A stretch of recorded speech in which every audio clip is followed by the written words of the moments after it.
When I craft an idea, world anvil gives to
solve a mystery or get prepped for a fight.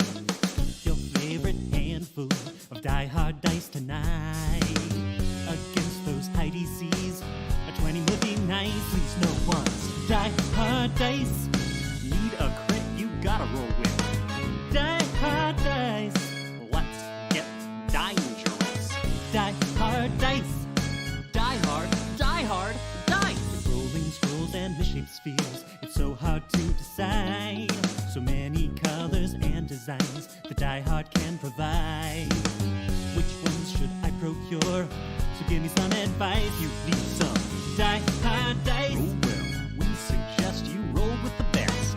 Die-Hard dice. Let's get dangerous. Die-Hard dice. Don't be dice jail for these bad boys. Die-Hard dice.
Hello, Goonies! Thank you for joining us. This is Shenanigoons, an industrial fantasy D&D game where you contribute to the chaos. I really hope everybody can hear me, so we'll hope that's going.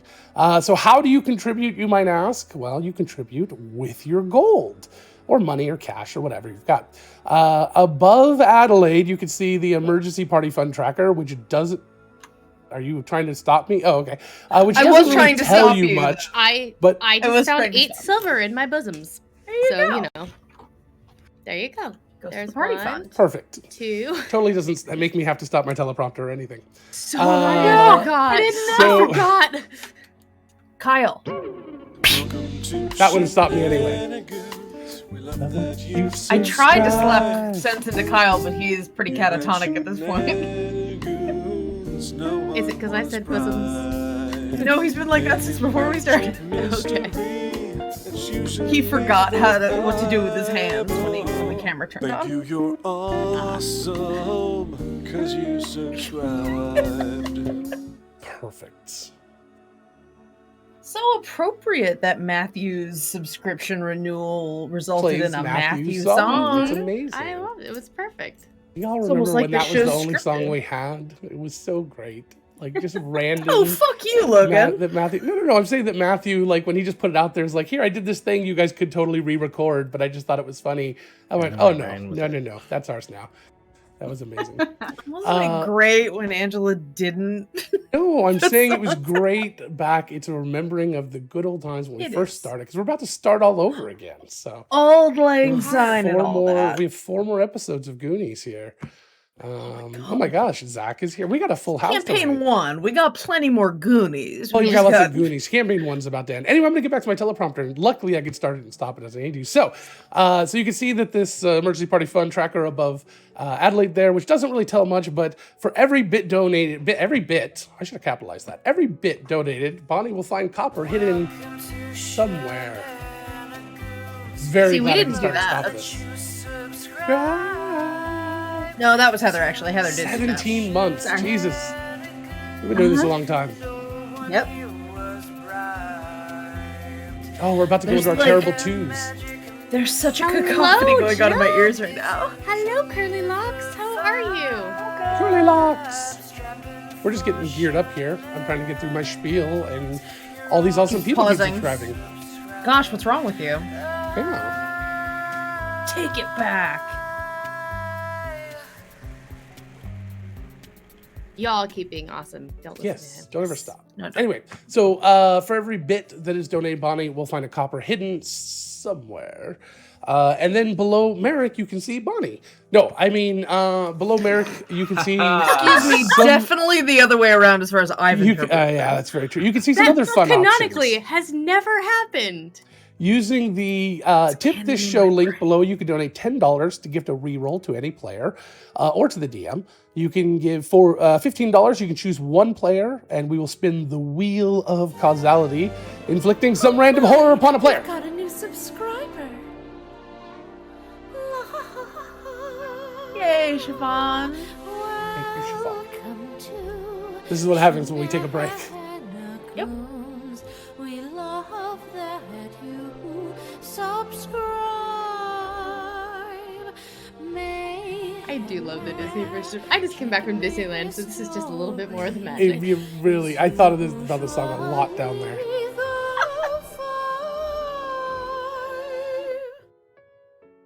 Perfect. I didn't Four. have any tweeting birds. I should have. Yes. For $25, you can give me a name, race, and a brief description of an NPC that you would like to introduce into the game, and we will introduce it as soon as possible. Not guaranteed it'll be immediate, but it will be during that session. And lastly, for $50, you can give a character a time stop moment. This allows the character to step out of time and achieve something amazing, basically giving them DM-like powers to control a single situation. So if you like to donate and support the show, that's the best way to do it. You can also support us. I didn't write this part down. I should on our Patreon at patreon.com/nerdsmith, or you can go to or you can subscribe to Twitch, which is another great way to do it. Yes, yes. So I didn't check in with you guys. How are you all doing? Fucking A. All right. You It's guys been ready to get too into this? long. I'm so I know. ready. It's been 3 weeks. I'm We have so not gone ready. 3 weeks without gaming in like 3 years.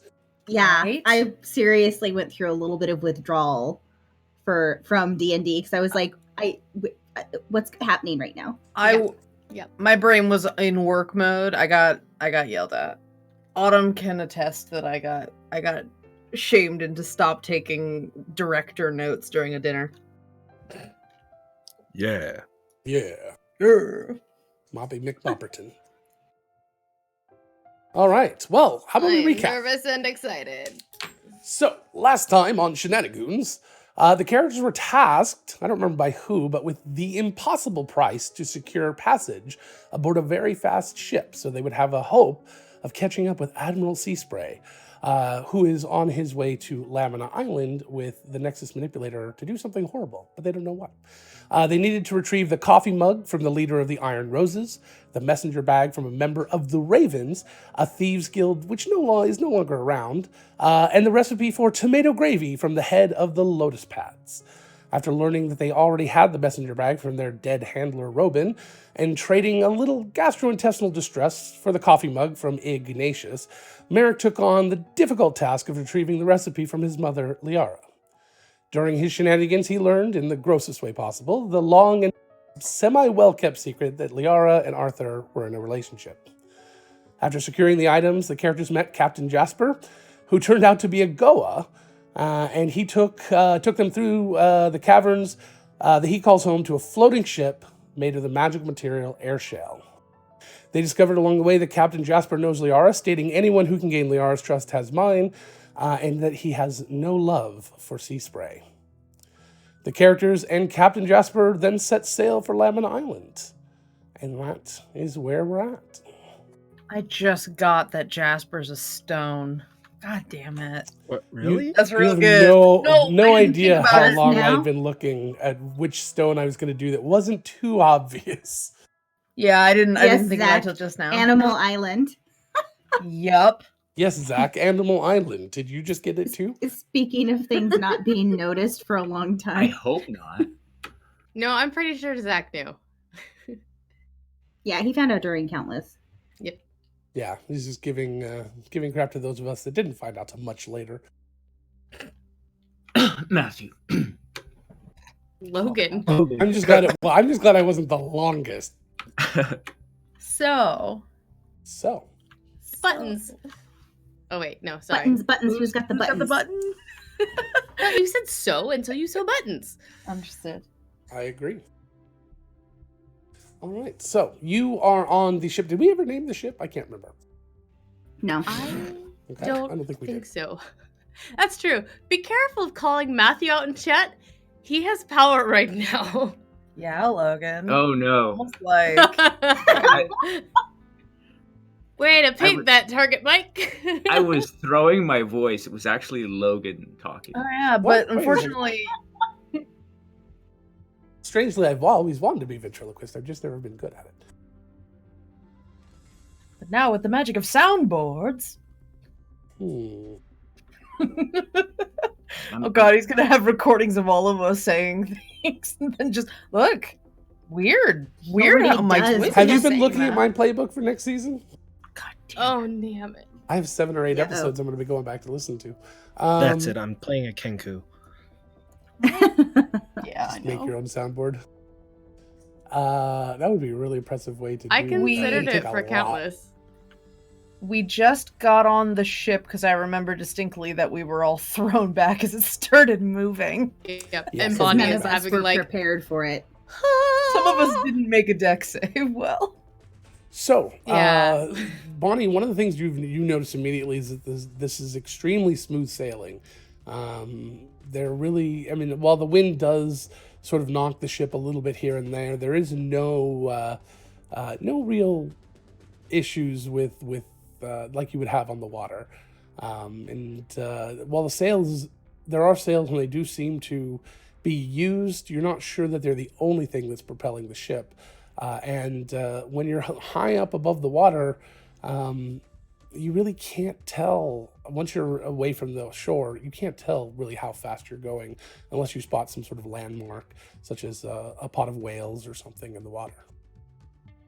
Bonnie is trying very hard to curb the slew of questions that she has, having never been on this type of sailing vessel before, but she's absolutely fascinated.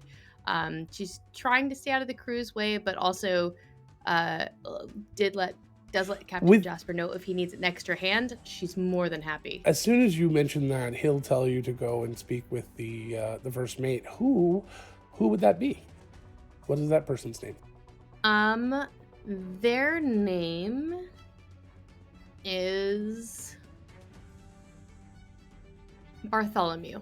Bartholomew, all right. And Bartholomew is what? What type of person are they? What do they look like? Are all of the crew Goa or no? No, none of the other crew are go at all. Okay. That's good. That means there's going to be a kitchen with food. Yep. They are a Sphinx tabaxi. Ooh. Okay. They are a Very cold up hairless here. tabaxi. All right. Hairless tabaxi. Well, a sphinx. I mean, they're furless, I guess. Okay, Tell so riddles? a kind of just all sort of wrinkly, skinned tabaxi, and this is Bartholomew. Do they go by something shorter than that? They go by Mew. God Mew damn it. McCheesenips. Perfect. Bartholomew McCheesenips. Perfect. And if you don't know the reference to that, you should definitely look. So Mew, they go by Mew in a ironic sort of twist that they probably didn't enjoy as a child, but they have learned to embrace as an adult, like we all do. All right, so they are the first mate. So as soon as you are handed over to the first mate puts you to work immediately, and you work just as hard as you have ever been on any ship. One of the first people you run into makes some sort of comment about you volunteering, getting what you care for what you wish for, if I didn't have to volunteer, I wouldn't, or something like that. She just grins and adjusts the hat that Merrick gave her to make sure it stays on her head in the wind, and pins it in place and just gives a grin and keeps working. Perfect. Who else on the ship would you need to interact with? Anyone else have anyone they particularly? Maybe Arthur the chef? Yeah, cook, chef. The cook? What is the cook like? Who are they? Anybody can chime in. It doesn't have to be you.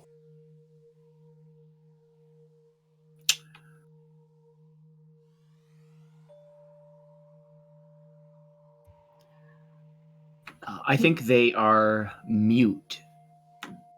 Okay. All right. So they I don't know speak. what race. What race are they?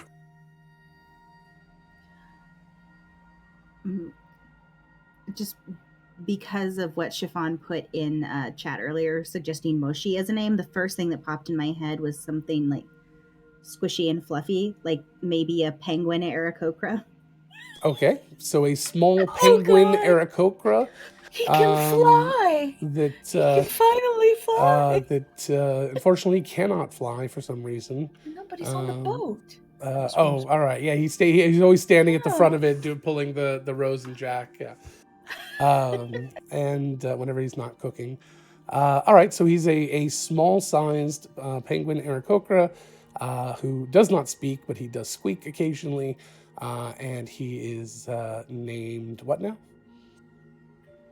She suggested Moshi as a name idea, but I don't know if Mike has something else. There you go, Moshi. Moshi. All right. So Moshi is a Pangukokra. He's why did we have to add the term Pangukokra? Because why look what's did they in the middle. ban? Oh, all right. Look what's in the middle. All right. Yeah, all right. They're wearing a name tag. They wear a name tag, of course. It says Mochi's Kitchen above the. I volunteer. Not it would be a kitchen. It would be a Galley. Galley. I volunteer to spend my trip there. Okay, Like so he working absolutely puts you to work, and through an elaborate sort of sign language with his flippers, you start to learn the Pangukokra language, as none of them can speak, and they only squeak and occasionally squeak and kind of trill out. That's just nature. I just have the video of the little baby penguin that likes to running be in and tickled. Yeah. Yes. Mhm. Oh God. They speak So in go Kia. look up Sphinx Cat McCheesenips and Tickling Penguin. These are all the references we're using from. Oh my God, Kyle! Have you never seen that before? No, how do you sign with flippers? And Kyle answered semaphore. This is what I have to work with. And you enjoyed it so much, we're coming back for a second season. Yeah, right. And we're adding to it. Yeah. Well, yeah. I'm hoping that Ren will temper you. Or we'll we'll bring them up to our level. Down. So yeah, nobody sees me. The rest of Val. Well, they'll Island, come to the nobody. galley, I'm sure. Okay. Yeah. So anyone else need to or want to meet any other crew members here?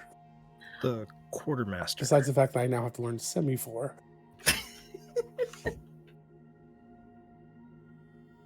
Mm-hmm.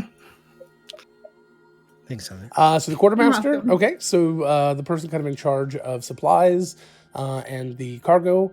What is this person like, Kyle? I think that this person is a let's go ahead and make them a lizard folk. Okay. All right. A lizard folk. And what do they look like? Bright orange and a white underbelly, kind of like a whitish tan underbelly. Okay. Yeah. Like named Cheeto. Yeah. Okay. Gito. I was Yeah, gonna call yeah. it sherbet, but Yeah. all right. I like that. JAI Saw That that was one coming. J-I-H-J-I-H-T-U G2. G2. Are we just trying to get as many fan service references as possible in before the end of the campaign? It's Is that the last arc? yeah? Yes. Oh, the extended God. version.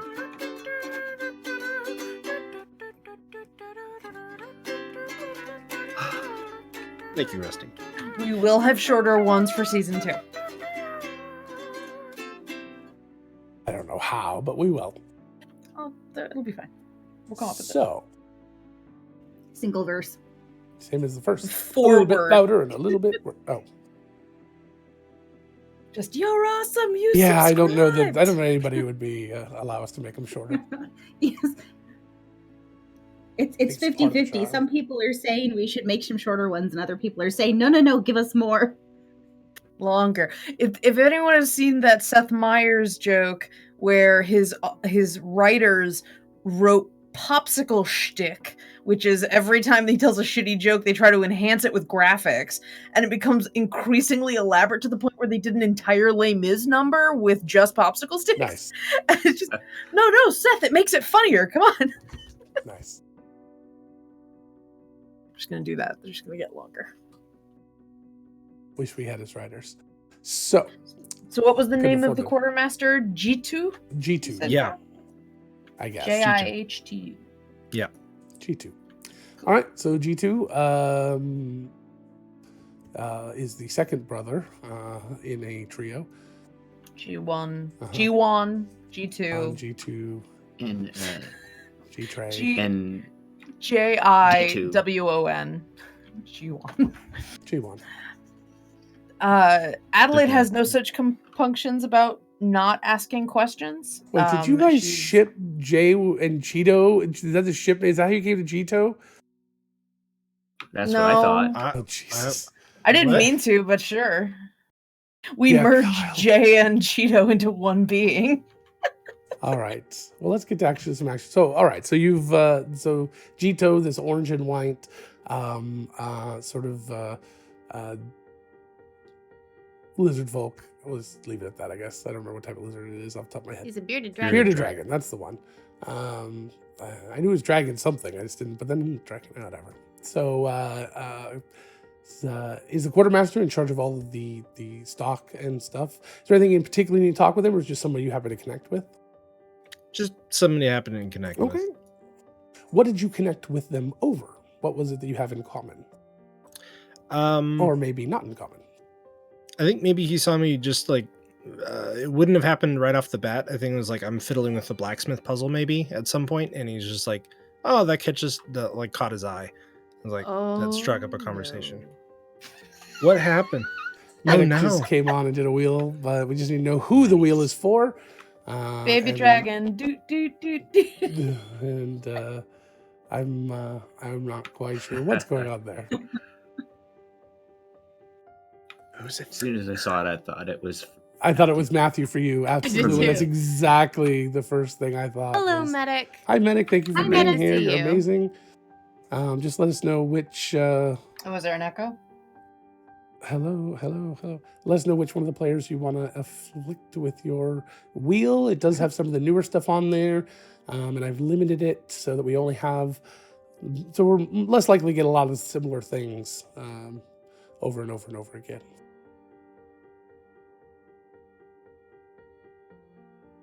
Volunteers tribute. So while that's happening, sorry, Kyle, what were you saying? I said I volunteer as tribute, but he's having us pick a letter. I'm gonna go with the letter J. I'm gonna go with N. G. T.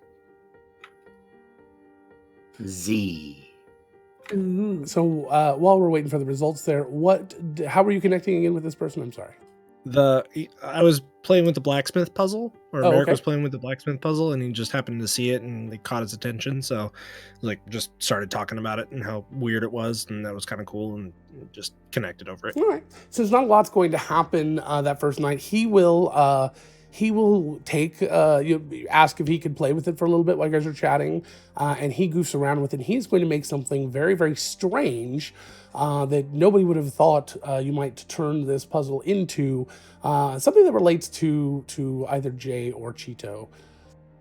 What would he have turned it into? Just something random, any item that is very obscure, you wouldn't expect a puzzle to turn into. A cosplay costume. He turns it into a little shirt.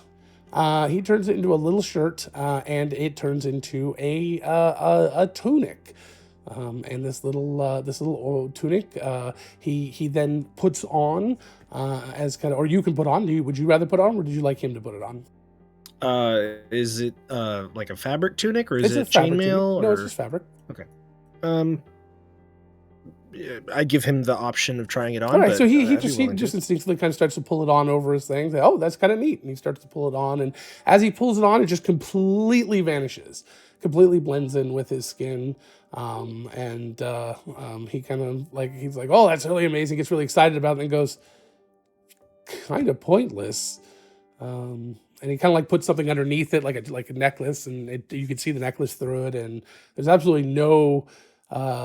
Anyway, at least that he can come up with off the top of his head any good reason why he would want something like that, but he takes it off and gives it to you for those. So for the rest of the day, you have this tunic that you can put on and be warmed by the tunic, but also topless. Sure. So, like, if he wants to go around looking shirtless, Looking but shirtless, also not be but cold. not have really cold nipples, you can wear this shirt. Yeah, What's that's the point? Okay. Bonnie accidentally trips over Very some popular rope as he version. walks by. So, So it looks like the letter was T. Yep. So I think that means Adelaide gets the wheel. speaking of Alright. Logan, I have my NPC though. If you want to incorporate whatever happens in the wheel to whatever. Your NPC. Oh, let's talk about your NPC. So Adelaide has none of Bonnie's discretion when it comes to, I don't want to bother them and ask too many questions. Adelaide wants to ask all the questions.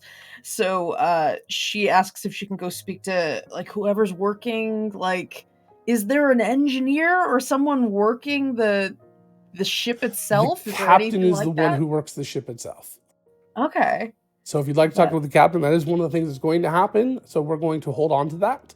And that could be the person that we start this interaction with, which would be a perfect time for that wheel. Val, did you pick an NPC? Did you want to? Or do you have anybody? Or would you rather just move on? I didn't have anything specific.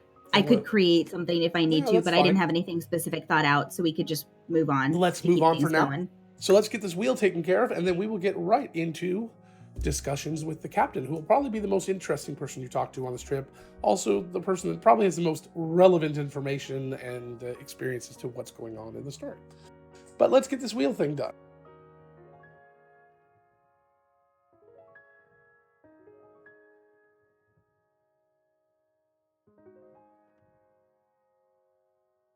And thank you again, Medic, for your support. Yes, thank you again. Absolutely.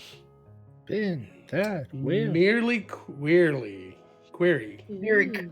Merely merely queerly yes. is also very appropriate. All right, so merely query means that for the next 30 minutes in game, Adelaide, you can only ask questions. That's perfect. This works Which out I great. thought it was perfect. Yes, absolutely. But you can do no other contribution in character other than asking questions. So everything you do has to be posed in the frame of a question, starting right now and ending at 7 minutes past 8 o'clock. Oh my god. Real-time half hour. Okay. Real-time That half will hour. make what I was gonna talk about a little challenging, but I will endeavor to make The it work. original option on this was the rest of the night, and I thought that's too much. Please no, thank you. I'm Okay. too much of a fan of declarative sentences. I'm sorry. I What appreciate your is? forgiveness. But I'm I'm going to spend too the next much a half an fan hour in a of coughing declarative fit, so it won't matter. Now this is in character, right? Like I can speak in non. For Questions? now, yes. Okay. Well, there's that. So, During the adventures over the first day, you spend a lot of time working or getting to know people, learning. Everybody in the crew is fairly friendly. Nobody is what you might typically think of in a ship like this. If you get in the way, they might get a little surly, but for the most part, if you stay out of the way, they're willing to answer questions, talk with you, and whatever. However, the captain is the one that is the most difficult to connect with. And after most of the day, the first mate will head over and take over for him. If anybody at that time, Adelaide, was interested in speaking with the captain, what you would do is take it with the first mate, and he heads over, and he actually takes this special sort of circlet that is made out of air shale, and he puts it on, and it seems to allow him to take over piloting the ship from the captain.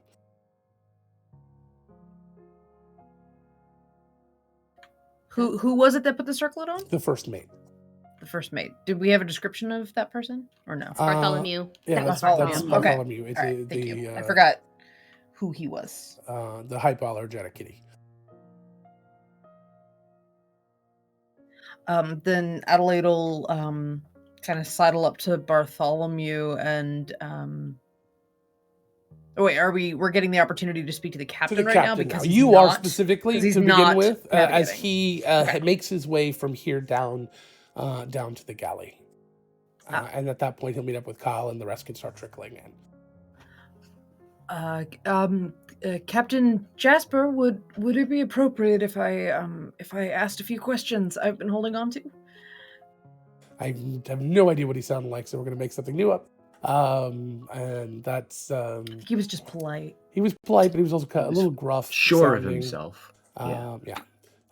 That's fine. Go ahead. So this entire vessel, is it made of all air shale?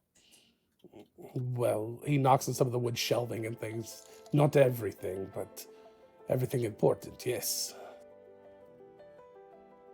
If the structure of the entire vessel is nothing but this material, how on earth is it capable of flight without some sort of...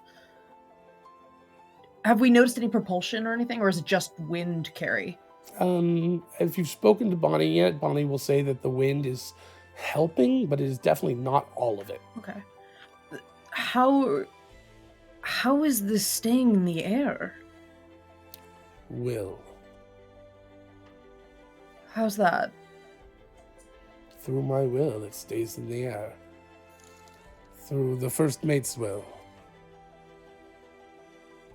Is the circlet made of air shale, is that somehow connected to the nature of the ship? That It allows anyone to control it. Only Goa can control our ships. is it any direction? Forward, vertical? Strangely, I have seen them do that, but I cannot get mine. I think it comes from being a sailor. I have an understanding of how ships should work, and so it's the only way I can get mine to work. Can your first mate do anything more unusual? He can barely keep it going forward.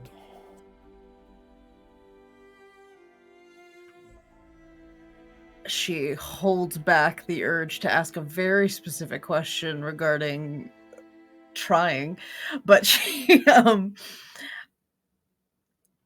where did this vessel come from? Who made it?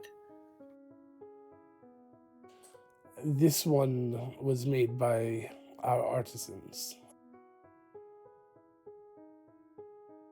For what purpose? For this purpose. To fly, to explore.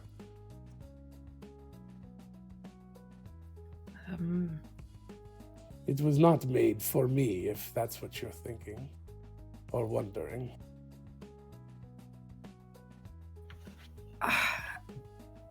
Do your people all hail from Lamina? That one time they did. and then that's when you guys will head into the galley where the little Pengu Kokra had already started, obviously knowing what time it was, even though there's no clocks, putting together some alcohol and some glasses onto a tray, just kind of set it on the counter. And as soon as the captain walks in, you get this kind of pat, pat, pat, pat, pat, pat, and then points at the tray and points at the captain. Kyle. Oh, Since you're down sorry. there. Oh, no, sorry, Arthur. Not a Kyle. Sorry, Arthur. Oh, I take. Sorry, I was in the wrong spot. I take the tray. Perfect. The captain finds a seat in the corner that's obviously kind of been there for him. He puts his leg, kind of almost groans, putting his peg leg up on the seat there, and waits for the delivery as the alcohol, this whiskey or rum or whatever this brownish sort of liquid is delivered and poured into a glass for him. Several other glasses, but none of the others is poured. Well, actually, that'd be up to Arthur. I forgot Arthur's carrying it. We are out of slurry, but if there's anything else I can get you, I'd be happy to go get it for you. I need nothing else. Is there anything sparkling? Why, yes, Adelaide. Anything you desire. I shall go grab it. You know I appreciate you, right? And I'll go grab some non-alcoholic sparkling beverage. Okay. As you go over there and you see that Mishi? What was his name? Moshi. Moshi is there and has already pulled out a bottle, this nice, beautiful, clear white bottle, and has started to like scribble on it with some charcoal, and then puts it under the water and starts to fill it with sink water. Puts it up on top of the counter and then drops this little tablet into it, which makes it start to kind of fizz. And you see it says Derriere on it. All right, Matthew has generously donated a wheel of causality, and you will rue your choices, Michael. It was supposed to put Arthur. Okay. It's supposed to be putting it into Lovely. chat, and I don't know why it's not, but we'll figure that out. But we got it. Okay, so wheel to Mike, and all right. So Mhm. as you bring the Derriere water over to Adelaide, we'll see what happens.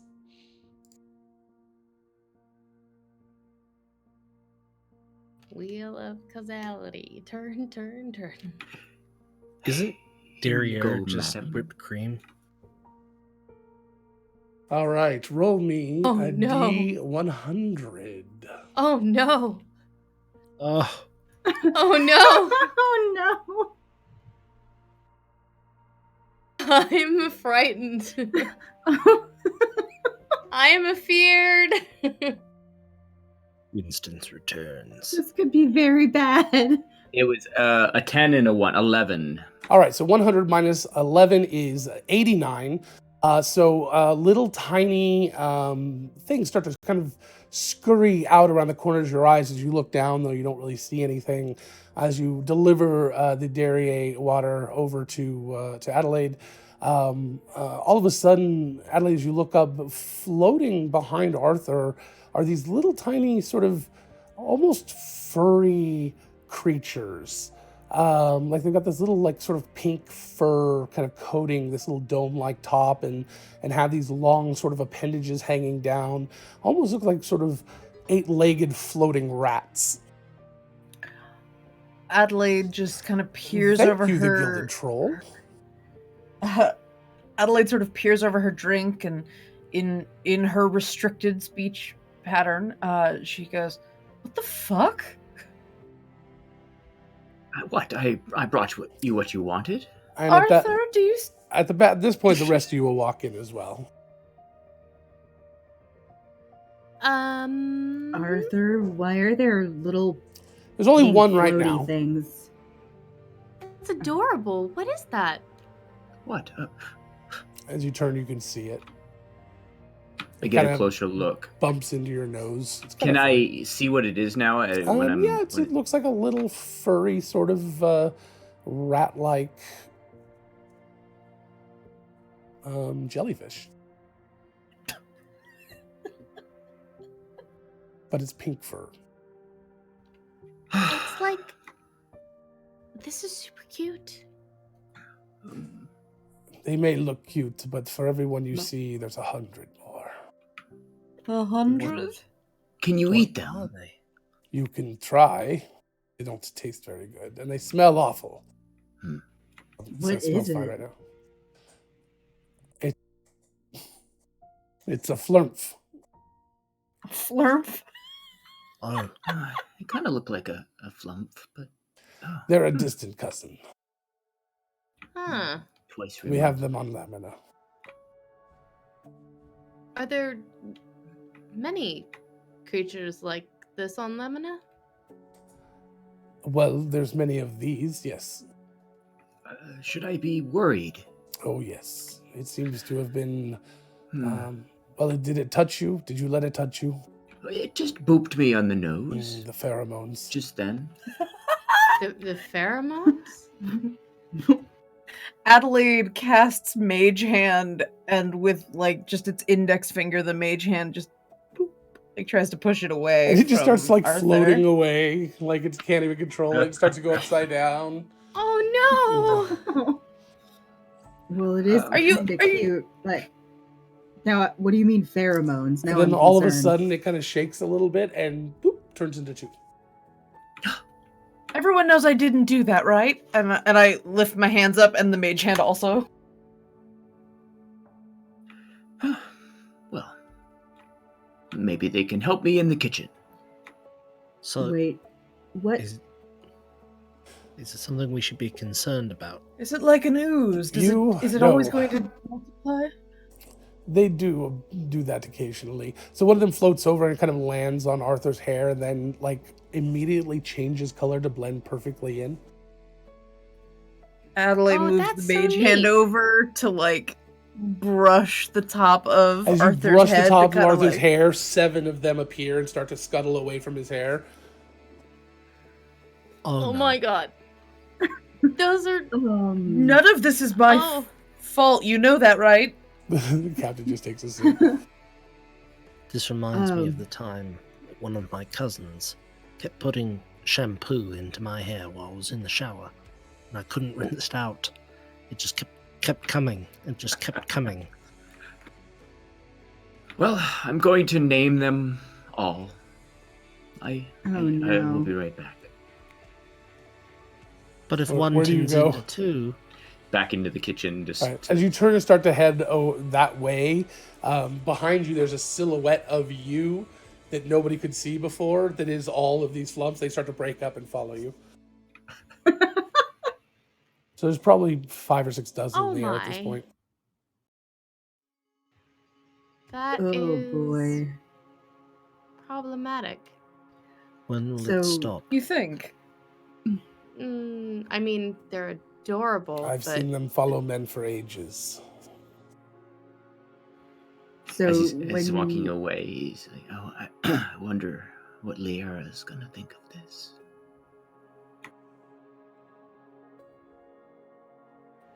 So when you said pheromones, did you mean that now that they've made physical contact with Arthur, they're going to be attracted to him? Probably, yes. Or at least they've decided that's where mating goes.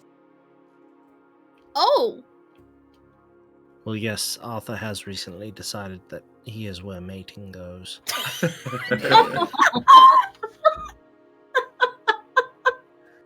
Pardon? I'll come back with don't need more to know food for that. the rest At of the this point, party. as you come back, the any food you're carrying, if it's not covered, is now covered with these things. How many are you at now, Arthur? It's about 100 at this point. It's all of them. It's like 80 something. They keep moving around. You're lucky there's no matron here. What do those look like? They're bigger. Do they hurt, Arthur, or are they just problematic? They can. Quite enjoyable at this point. Right now, I would bet they tickle. Yeah, a little bit. I don't know what that's like. I've just heard men giggling. You don't have physical...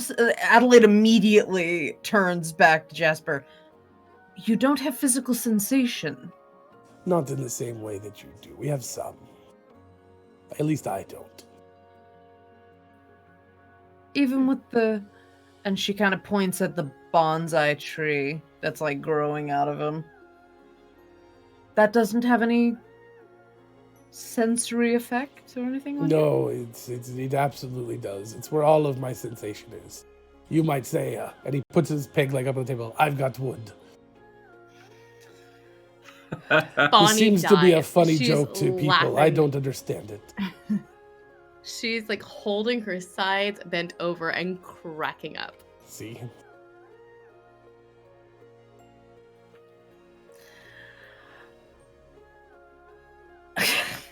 Adelaide doesn't have anything for that. I pass out the food and sit down. Every plate has these things on them, covering them. Not Enjoy. So what's gonna happen if we try to eat the food they're sitting on? Captain just shrugs.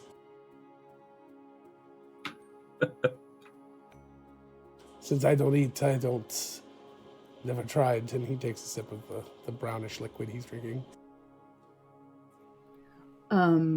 Moshi? I'm assuming we learned his name right now. Is it bad for us to eat food that they've been sitting on top of? And she points at the plates. He just throws his flippers in the air and then goes back to what he's doing. That's helpful.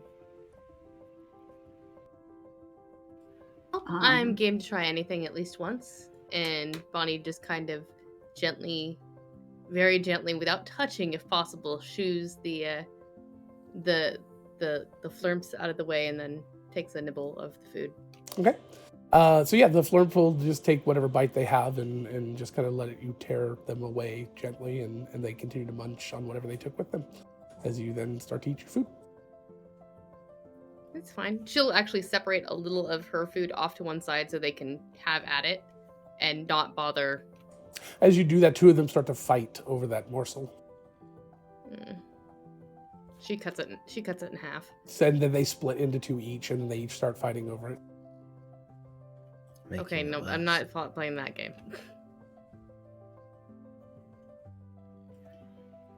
He's on my side. They do He's settle on it my pretty side. quickly.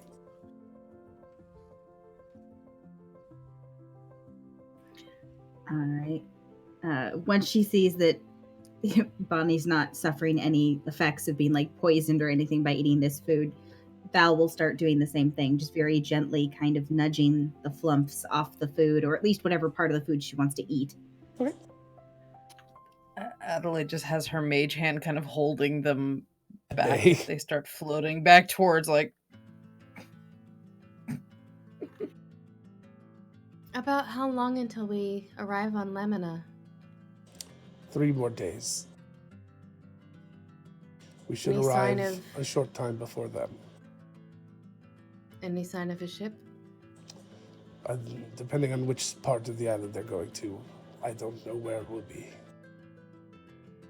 Has anyone else thought about the implications of what Sea Spray might want with the reality changer on Lamina specifically? What does it do? It changes reality. In a very small radius, it can manipulate the reality of the space around it. Correct, Merrick? Fuck, I can't say declarative sentences. From what I right? understand, how it works is it's advice that the wielder can pull something from another reality into this reality wherever they are, and it's localized to them. So if I was holding the device and I said I would really like a sandwich, I would pull a sandwich from the reality that it's from into the reality that I'm in. So the other reality no longer has a sandwich, but I do. Arthur opens up his chest of preserving and grabs a sandwich and hands it to Merrick. But as you are reaching over with it, it becomes covered in flurps. No. If Director Birchfield was correct in that it has a very limited range, and that it is somehow related to the Fey realm, No, is anyone else worried of the fact that Lamina is a giant connector to the Fey realm, and that such energies could be amplified for a greater effect? that depends on what Extremely. he would want. That is concerning. I agree. How Merrick. I does don't know what this he would want. Nexus manipulator connect to the Feywild? What connects to? It's got elements that can connect to all of the planes and the stuff between. Right, hence the Nexus. Right. The actual nexus that connects all of the different planes together is something that can be affected by the nexus manipulator. So the problem is that if he can find a way to superpower it by going to Lamina Island and using the connections there, he might be able to affect reality everywhere and not just in his immediate vicinity. I think that's what Adelaide was pointing out as a concern. It's an That's- interesting thought. Honestly, terrifying. Yeah.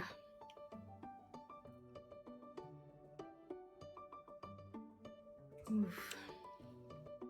So what sort of connection would he need?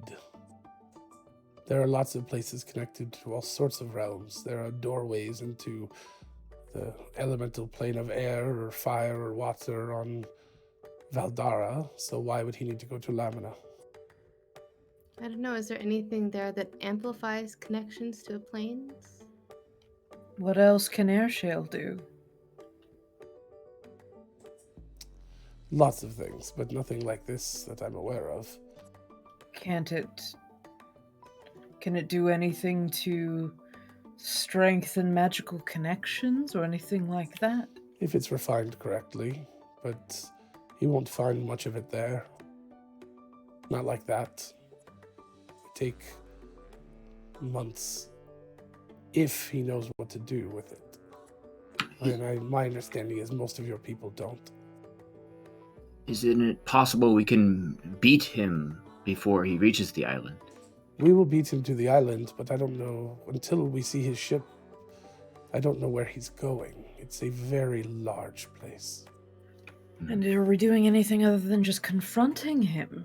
Is there a plan for how Good to question. prevent what he's doing without I'm just only here asking to and book finding? passage. I'm not fighting your war for you. Sorry, Adelaide was asking the group I in figured. general. Okay. He's just making it clear.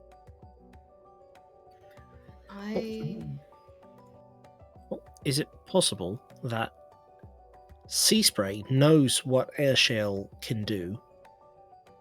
And you said that there's quite a bit of it, but not refined. There is some there. Not quite a bit, but some. Is he well traveled enough to maybe have heard tell of the things that Ursha could do? Maybe, I don't know him. Not that well. Maybe What- he wants to make more of it. What do He you could know make of it him? anywhere with this device, it sounds like. Why He not could just just big will a it- fleet? He could Why just not? will it into existence from what you are saying. So why would he need to go there? Is what he wants too big for what the Nexus manipulator can do in its normal state? Maybe. But we What don't do know, you to know be of honest. him? I know very little, other than his reputation. Well, you also know his daughter. Do I? Is that really the time? Is not really the time, Arthur. Well, I mean, I suppose it would come up sooner or later. Yeah. I'm his daughter. I'm sorry. That is the consensus. He's never met me. I don't know him. Are you sure he's never met you? I would have no idea, honestly. I don't even know what he looks like. Say that you remember, right, Bonnie? Could you As have far just been as- young? He left before I was born. So I no idea. Mom said he never came back, so. But that's worrying. But I'm sure he's got hundreds of illegitimate children all around the globe. So I hardly think I would be the special one that he would check in on. The one item that he needs, the group that finds it has his daughter in it. It's too big of a coincidence. How many of his children have gone hunting for him and gotten this close? I have no idea.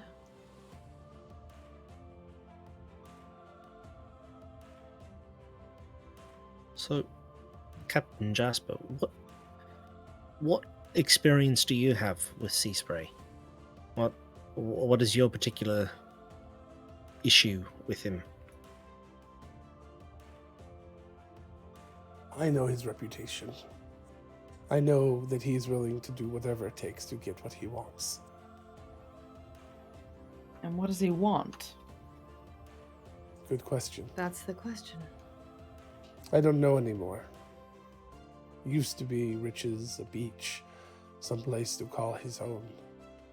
And then he got that, and he was not satisfied. So he went looking for more. Do you think he wants the island all to himself? No, I think he's beyond that. My understanding is that he is looking for something greater. He's looking for purpose. That can be a dangerous quest in the hands of the wrong person. If a person's willing to do anything to get it. Yeah. I'm sorry, what? I didn't hear Yep. you. So at least 2 more minutes before you make statements like that. Can you forgive me? Always.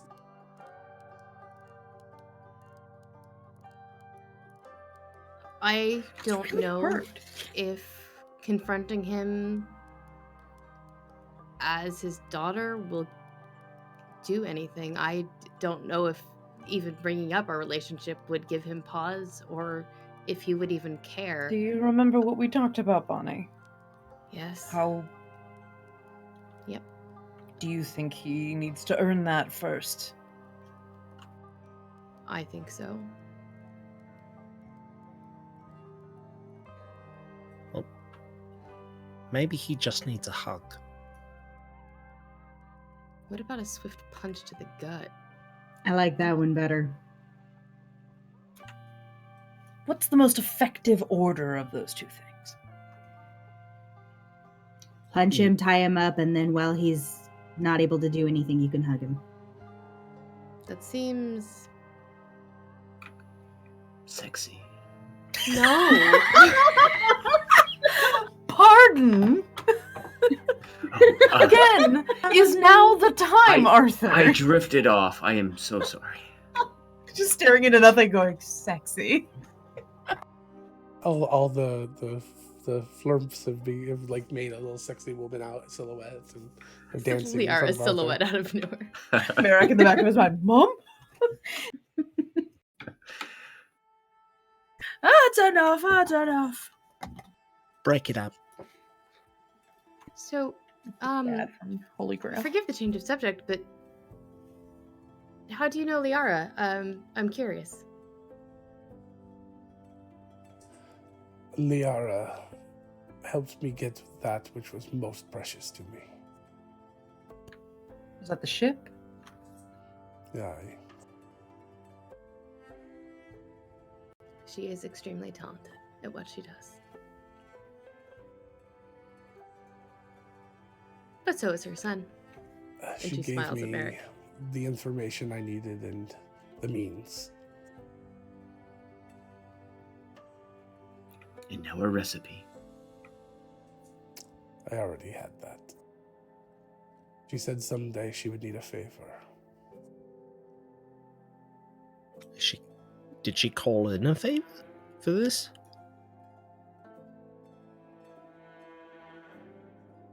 Not exactly.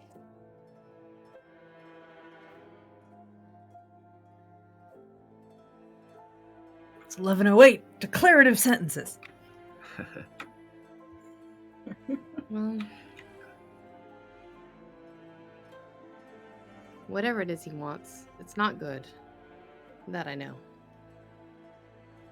Even if what he wants is potentially something beneficial to the world, which seems highly unlikely at this point with what we know, it doesn't change the fact that he's talking about completely altering something.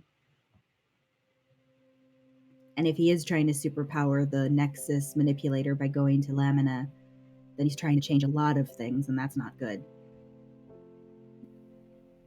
Birchfield blew him off like it was a trinket. Like it didn't do anything, so it didn't matter what he wanted with it. Probably wants to become a god. Oh, that old song and dance. That's a terrifying thought. I get the feeling that Birchfield wasn't looking far enough ahead at some of the possibilities with something like that. Well, they didn't care. That Or never seemed that. to be one of his strong suits.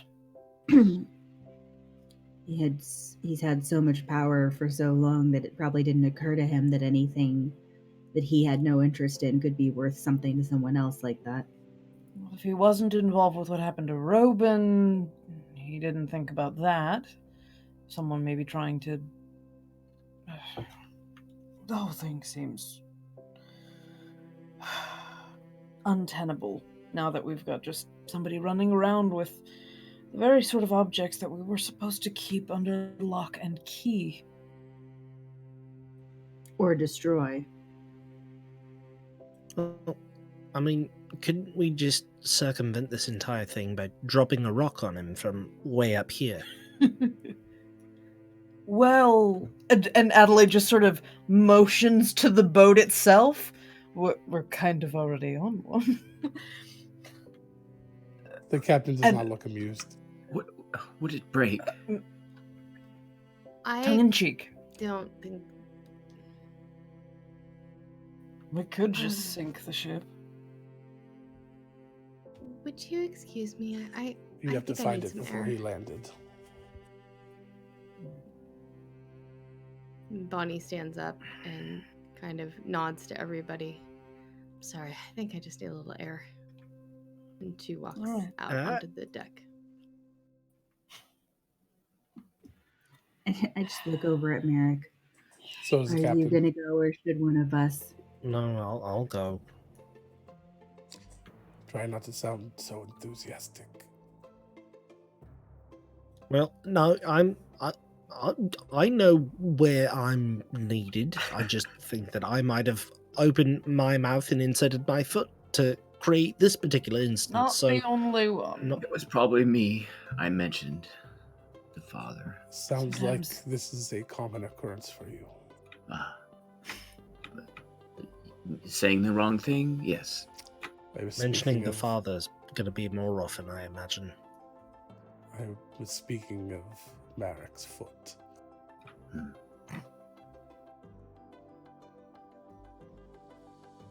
It's hard sometimes to remember that. That the woman cares about her father? Yes. Seems like that would be easy. You'd be surprised. It's a strange situation. I think she loves the idea of him more than she actually loves the man himself, since she's never even met him. But she spent a lot of time building up this sort of hero worship idea of who he was. So I think it's hard. I'm not sure she knows what she wants him to be, which is its own kind of trouble. Agreed. Anyway, it's incredibly rude to talk about people when they're not here. What is the plan? Or do we have any thoughts about official courses of action? Hang out on the beach, keep an eye out for a ship. I figured There's we would that. fly until we found the ship, Honestly. docked or not. Yeah. I keep forgetting it's as easy as that. It really is. Well, I'm hoping that we see them before. If they're making a beeline straight for the shores, then I'll know exactly where they are. that would make it easier. And That's I mean, right. honestly, the sinking the ship idea before it even gets to Lamina is not a bad idea. Although we know he's a sea elf, so he's gonna still be able to breathe and swim and possibly get to the island anyway. How would you sink his ship? I didn't say I knew how we would do it. I said in theory it's not a horrible idea. Arthur can turn into a dinosaur. That's He true. could cannonball. I can't. Not anymore. What do you mean you can't anymore? That was like a thing you could do. He's got a Yeah. beehive of flumps. now. Wayuna took that away from me. Did you do something bad? Something wrong? No, but I can summon elementals now. Well, there you go. Arthur could summon an elemental, like a rock elemental. We were just talking about throwing a rock on the boat. I think that solves itself. Adelaide's being moderately facetious on this. She doesn't know what to suggest, so she's just relying on sarcasm. I think we do what we do best and just go Make it up as we go along. forward without a plan. That seems to be the way that things work out best. Speaking of, I have an idea. Arthur stands up. Speaking of and no he- plan, I have a plan. He shakes like he does like a All the dog flumps kind of shake. just start floating around you. They go. Arthur? Okay. So yeah, I was just testing a theory. I'm going to pull out my Well of Many Worlds Okay. and see what it opens up to. Jesus. I just random. See what that was. Okay. 16. I'm hoping it's habitable. Give these little things a new home. Oh god. The elemental plane 16. of floating? What? The elemental plane of lava. Here you go, Which little is one. the one, the little sub-realm right between fire and stone. Is it like solid lava? Like It's that's all it's basically just seas of lava. That's all you can see. Wow. it's gonna be too hot. Okay. Yeah, you Well- can feel the heat coming through the doorway. Yeah, that's unfortunate. I'll close that up and I'll try again later in about 4 hours from now. All right. Well, I will say Arthur can summon elementals. I've got something. And she lifts up the iron flask that she has. Don't know what's in it, but as Arthur said, not having a plan seems to work out best for us, so maybe just a little chaos added to the mix. I have some We taffy. have that all the time. Oh my god, do not feed the flurms the taffy. That is a great idea. Arthur? Just a tiny bit. Arthur. Do you even have any taffy left? I have 4 left. Yes, I gave gave- him or 4 Al- pieces of taffy, and I immediately regret this decision.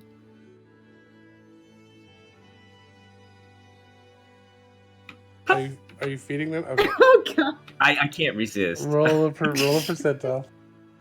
Swear to God, if you I didn't even blow up have a the idea. flurf- It's your fault. You gave me the idea. blow up a flare. Sorry everyone. That was me. That was Why my are you bad. apologizing? We knew this. 5. We knew this is where the this is the 0, goods. 0, and a 5. Oh, the chaos we wrangle. Of course. chaos might All right. create. So as you are standing there, Just a little piece. well, it activates the whole thing. That was the piece that had the magic. All of a sudden, appearing behind you and sort of in a flurry of these creatures, is this sort of small, bulbous, round wood and bronze or wood and brass sort of creature with these long, thin arms, these beautiful painted on eyelashes, a couple of flowers painted on the cheeks, a large sort of sun hat, and wearing a little sundress skirt that is very misshapen. He looks extremely confused with his one gigantic eye in the middle of his round body, and he looks up at you and says, "What? Huh?" And one of the What in the things world? flies in its mouth. Oh, Hi. Where am I? good question. You're on a ship. What are you? Who are you? I'm Mo. Oh, Hi, Mo. Alright. I'm a Modron. What am I doing here? Adelaide walks around him like he's like mechanical. Hmm. Ooh. Um, Like turns with you. Are you just the Actually, just the it's eyeball? just the eyeball just disappears the back of his head, comes around. Are you About halfway says, "Oh, hey, little guy." Are you a construct of some kind? No, I'm a Modron. That's what we are. What? Modron. I try to push more of the flirps at Mo. He like as you do that, his mouth still gaping, and some of them just start flying in. Sorry for the trouble. Waka This waka, is onk, working. waka Help me. waka. Hey, Val, Natalie, this is working. Is that what you need? Is that what I'm here to do? Yeah, get rid of these. They're tasty. no, They're there was they're a really wild- not. Adelaide glances around and is kind of like, you. You're doing this is- well. Wait, I know one. We And then all of a sudden he sneezes, Encountered. and all of them come shooting out of his mouth oh as he then God. vanishes. And the several of them that are now shooting and hitting into the other ones all spray. I need each one of you to make dexterity save. Oh no! So Daddy yeah, issue saves the day. never has before. 18. 18's good enough. You dive under the table, Boosh. or behind Mo right before he disappears. I take a nod from Merrick and dive under a table. 15. 15 is good enough, so you dive under the table as well. 11. 11 is not good enough, and it makes sense because you're the closest to everything, as they all sort of just spray you down with the most noxious scent. You are now sickened until you clean it off. And you hear this sort of squeaky flapping coming from behind the bar. That then a door opens and disappears, and the captain actually starts laughing. Glad this is so amusing. And it smells horrible down here. I mean, it's like a skunk, but worse, like rotten skunk. I'm gonna go get cleaned up. I shall be back. And they follow you. Adelaide files away the fact that whoever that was a who and not a what, and that it was oddly familiar to something they had encountered before, but was way more of a person than the constructs or whatever that they had encountered very early on in their career. First together, yeah. And for those that are keeping track, yes, that was Mo from the future, and it's magic, so get over it. All right, so... This is why Mo is so freaked out throughout that He's campaign, not. is that he kept getting bounced, and I'm just constantly This is the unsure where I'm reason. gonna be. So, Bonnie, where did you go before, as that was all happening? I went out to the main deck and literally just to kind of think and get some air, and is kind of just leaning on the rail of the ship, looking out at the sky and at the sea below, just kind of trying to breathe, and Okay. is flustered because she's not sure what she wants in this situation. And Merrick, on a scale of 1 to 10, how awkward are you following her up and across the deck?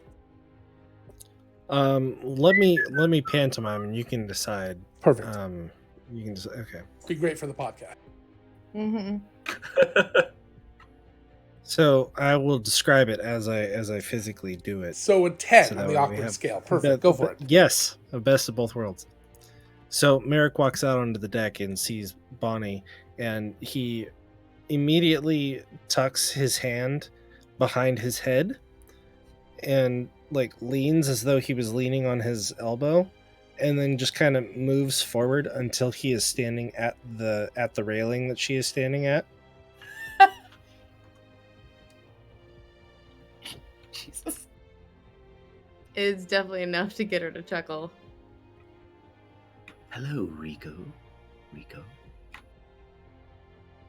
That would be no. Calling Bonnie by her sister's name would be like, nope. I was referencing Rico Suave. Ah, I heard Riku, so I was really confused. I said that at first. Riku Suave. You doing all right? Just, I don't know. Just kind of, I don't know what to do in this situation. I don't know what he wants. I don't know what he's after. And it seems like every idea that comes into my head is the wrong one. Or they just don't come at all and it's empty. So you're at a loss for what to do. Yeah. So what do you think that you need? I don't mean in the long run. I mean in the next 10 minutes to an hour. What do you need?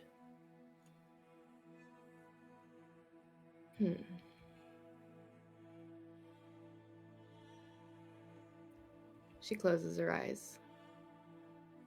I need the sea air, which I've got. My friends, which I have. And you. So I think I'm pretty lucky that I've got everything I need for the next at least 10 minutes to an hour. Perfect. Well, we are all here. I am here. I'm sure the captain is probably around, if you need something from him, I.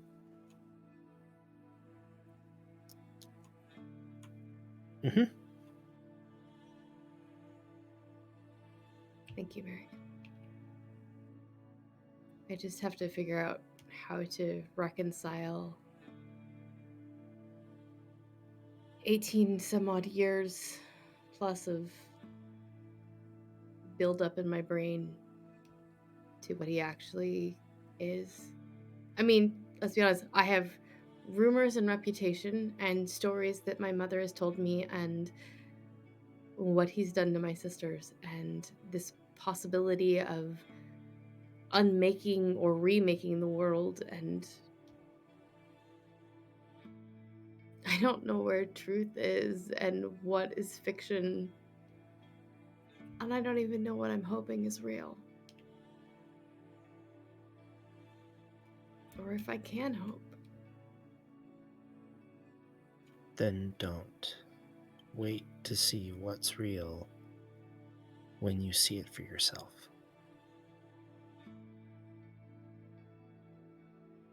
Decide then. Thank you.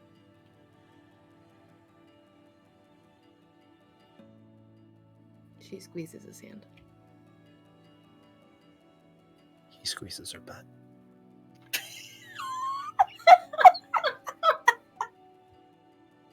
And she turns about as red as her hair.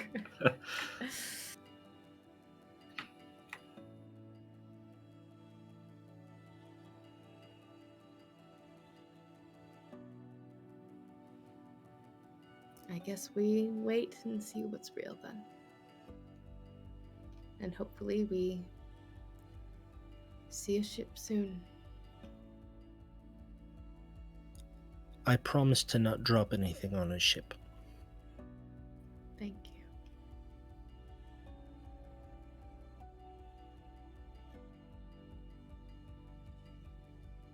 I'd at least like the chance to try if a conversation could be had first before we drop things on him. Well, we're dropping you on him first. I mean, in a figurative sense. Ooh, we'll see if that's a good idea. But again, like you said, we wait and we see what's real and make our decisions from there. Who knows? Maybe the decision will be taken from you. He'll be eaten alive by tube men. That's true.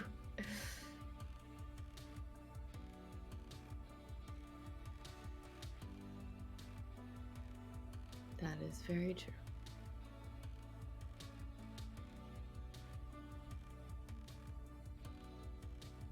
But No? Thank you. you're welcome. And then you start to hear screaming from downstairs. Just this, ah! Doors opening and slamming. And a moment later, you can smell the downstairs. Oh, And your sea spray air is gone. Still Flumph spray, me though. once. Shame on you. Flumph me twice. yeah. That's a fetish. A few minutes later, Arthur is heading up the stairs from the galley, along with his flump apocalypse, and heading over to the crew quarters, or the quarters, so he can get cleaned up. You okay? Mm-hmm. No problems. Yep. Mm-hmm. Mm-hmm. Mm-hmm. It's no problem. Seems to be completely under control. Little bit of cafe. Goes Yeah. a long way. Yeah. It was just a small little piece, but it had all the magic in it. I would say you've learned a valuable lesson. But considering we did that with Brindlehooves, apparently none of us learned it. I'm glad that it's a we now. Yes, thank you for making us a part of this. A rat scurries across the ship. A rat flump. That's A one. flump. A furry flump. All right. So we're going to sunset on that day as the dawn comes on day 2 of your travels. Arthur, your flumpocalypse has mostly receded into the ship again, except for a couple that have decided to nest near your bed, at the foot of your bed. They seem to be just relaxing, enjoying themselves there. And yeah, anything anybody wants to do in particular on the second day?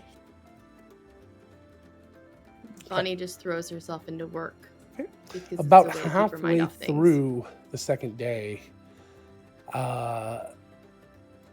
somebody starts to call out to the captain and saying that they can see a ship.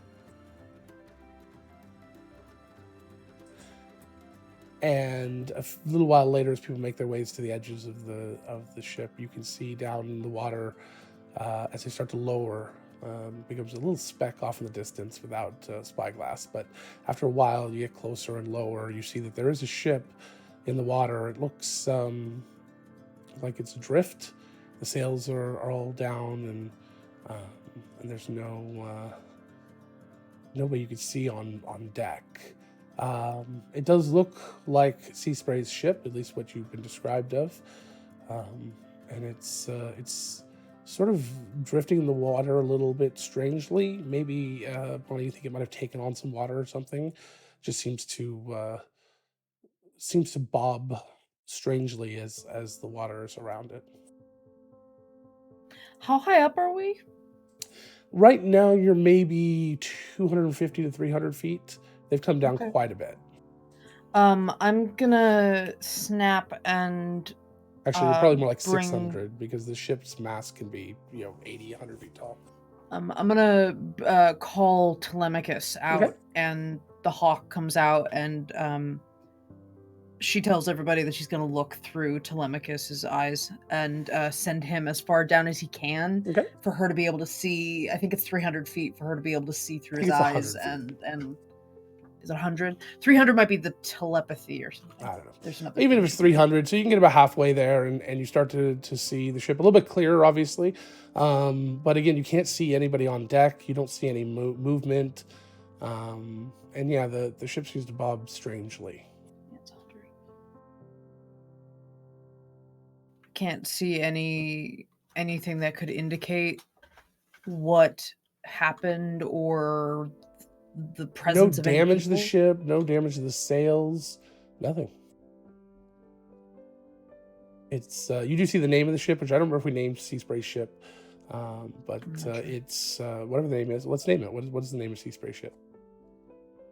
Something narcissistic, I'm sure. Pompous, yeah. That is the name, Pompous. Sea It's the- Spray's I was glory. saying, it's the flagship. it's the flagship for or one of the flagships for the Birchfield. So it's there's got to be some pomp from the Birchfield involved as well. Prismatic spray. Oh, I like that actually. We only use 8th level spells to name our ships. Perfect. So the prismatic spray. This prismatic sea spray. No, okay.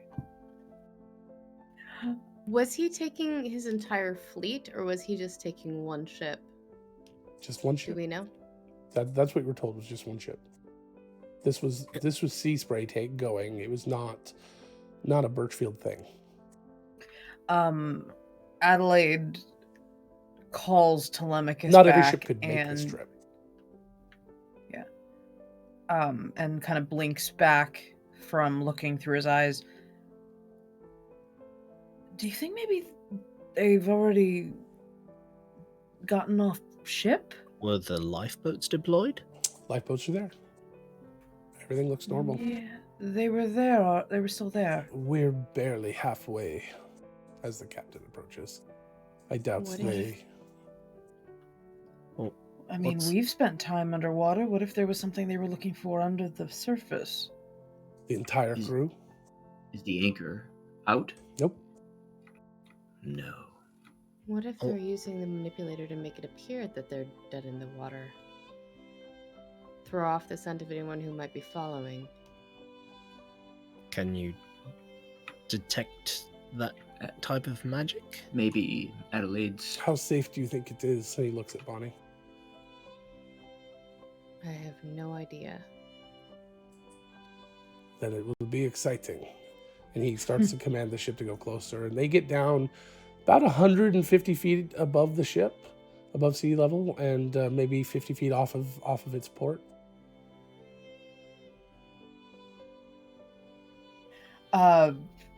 Adelaide. They start calling out. des- No, there's no answers. Adelaide describes to Jasper what the manipulator looks like in case he sees it. Like, just so that he's aware of what it is that we're seeking. All right. We actually have a drawing of it too, a rough drawing, remember, as well. So. Yeah. Who wants to fly down? You said we're 100 feet off the bow? And it's been probably maybe half an hour to 45 minutes to kind of get to this point and make these decisions and talk. This is taking a while, I'm saying. It's not like this is probably more like an hour for the captain to finally make a decision to come down this close.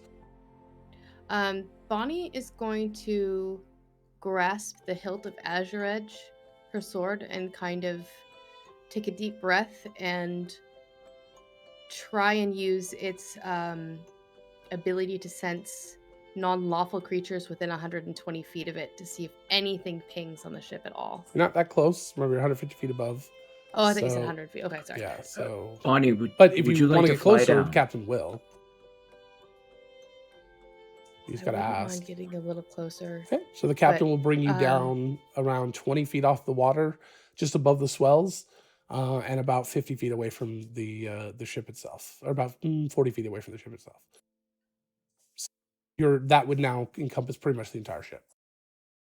She'll try and channel through Azure Edge Okay. again to see if anything is pinging. Lawful creatures, Non-lawful creatures. Most of the people on the ship, and except the captain, and nobody on the other ship.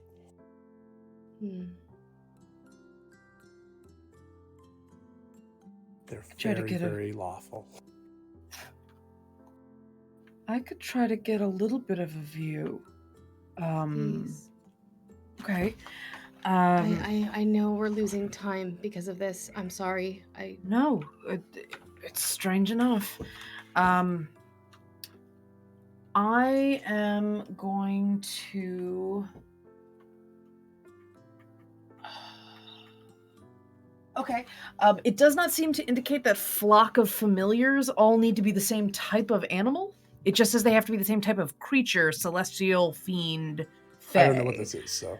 I'm casting flock of familiars. I can temporarily summon 3 familiars, and they can telepathically send me their visual and auditory senses while they are within a mile of me. Okay.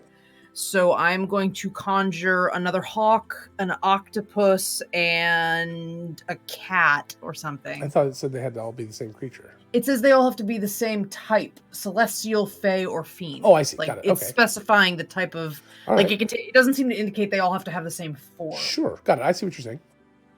No, that's fine. Yeah. Yeah, so I'm gonna conjure like land, sea, and air, and have them kind of scope around. And Adelaide's basically How are you gonna going to try get the to cat onto the ship? Okay, the cat's a bad choice then. I can. Well, throw. I'll just do another hawk. We'll triangulate that, and then an octopus hitting the water, and try to like systematically check the ship and beneath the ship if there's anything like. No, I like that. Okay. Yeah. So the octopus jumps in the water, the hawks start to fly around it, and they all 3 at the same time start to try to send you all this telepathic information. Oh yeah, so it's like little multi-screen. Yeah. As you're starting to get all this information. So as you fly around the ship, I mean, it looks the same from every angle. Not the same, but that it's abandoned. There's nobody on it, and it looks completely intact and unused. I can do this for up to an hour. Like it's almost brand new. But you don't know what it looked like. It might have looked brand new leaving, so. Sure. Can I get a hawk, or can I get some of them to kind of like poke through and try to get into doors and stuff, like into quarters? The hawk Is there any way to can do go. I guess the hawk could land on the deck and then walk Yeah. around and hop around. That's and what try I was that. thinking. As soon as your hawk attempts to land on the deck, it falls through. There's nothing solid All right. Fair. All right, so we're dealing with some sort of illusion then. Right. I wasted our time for nothing. No, we all wanted to check. And Adelaide can hold on to these guys for about an hour, so she'll keep them going. I'm pretty sure that I can deliver, or I'm pretty sure I can send them to an extraplanar space like my other familiar. So even when they're like down in the water, I can like kind of call the octopus to be like, wait in your little space. All right. It does say if I already have a familiar, I have to do one less. So I had 2 Got it. 2 hawks, Telemachus, yeah. and an octopus. It's fine. Why would he have made an illusion here and just left it in the middle of the ocean? To see who is following him. Mm-hmm. Which, of course, Or now to he's slow come down whoever. Well, is he... I mean, someone capable of throwing something like this is undoubtedly capable of making themselves hard to spot, too. Yeah. And Adelaide's kind of glancing around like, I'm assuming they're either close or they're very far away. It's almost like somebody has the ability to manipulate things. Right. My question is, could he have manipulated his ship to be faster than us? Could he already be at the island? Potentially. If it manipulates things that are So, close by that he has control over. The captain will chime in and he'll actually pull out some maps and he'll show you that the fastest ships that he's ever heard of on sea, the closest they could be, knowing when Admiral Seaspray left, would be about a day's journey away from the island. But those are small, fast ships. If he was able to get that fast, there's potential that he will be there around the same time you guys are. Because you guys are about a day's travel. Well, you're a little over a day's travel away now. If he doesn't necessarily know the means by which we're traveling, and that we have the capability of being a little faster than a ship, then why don't we just stay the course?